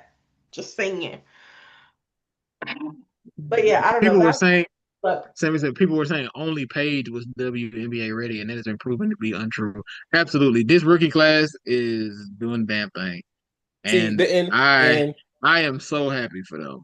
This is why it's so hard to judge draft classes, and like I always say the draft is kind of like crapshoot because I feel like people just be making assumptions about draft classes before shit even happens. Like I remember when the Chicago Sky traded their pick, and so people were like, "Yeah, these GMs think this draft class isn't as good as y'all think it is." Like that means this draft class really not shit, and it's And like now no, we see, and they like no, this and now it's shit funny that now look. people are like, oh, them GMs was tripping. no, and that's the thing. It's like no other year have y'all ever trusted a fucking WGM. But now this year, all of a sudden they know things. Can we lock in for a second? Can we all just be for real for a moment? Like, girl, please. We never trusted these Yeah. people. Like, Yeah. Also, most importantly, when it comes to rookies, and it's kind of when it comes to basketball, when it comes to sports in general, there is a nature versus nurture aspect to it, and the nurture plays a lot more of a part than people would like to admit. Like a player being talented can only get them so far. What's really going to make or break their career and determine the level that they hit is going to be the environment that they are drafted to and the opportunities that they are given.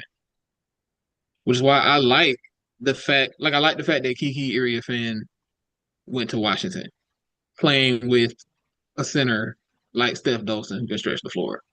I like the fact that Sanaya Rivers went to a team like Connecticut that doesn't really have an identity, but that kind of gives her an opportunity to get more on-ball usage, see what she can do defensively, see what she can do on cuts.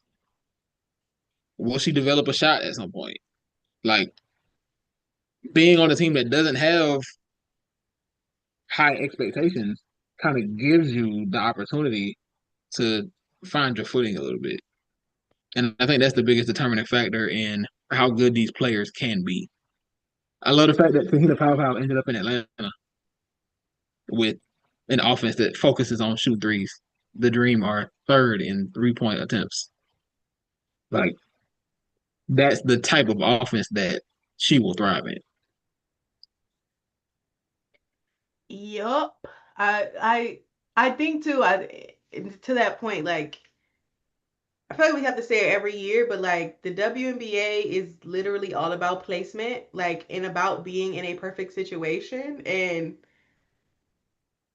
I feel like the rookies this year, for the most part, like all pretty much landed in perfect places. Like I haven't really seen anybody that I'm like really sad eyeing at all. I mean like Isaiah and Sanaya could get a little bit more burn, but like Sarah Ashley Barker working out, Aliyah Nye I think will work her way into the Vegas lineup. Like I think they all kind of went where they needed to be, and that's to me more important for their development than them, being somewhere where they have to score a bunch of points and like because that doesn't help everybody.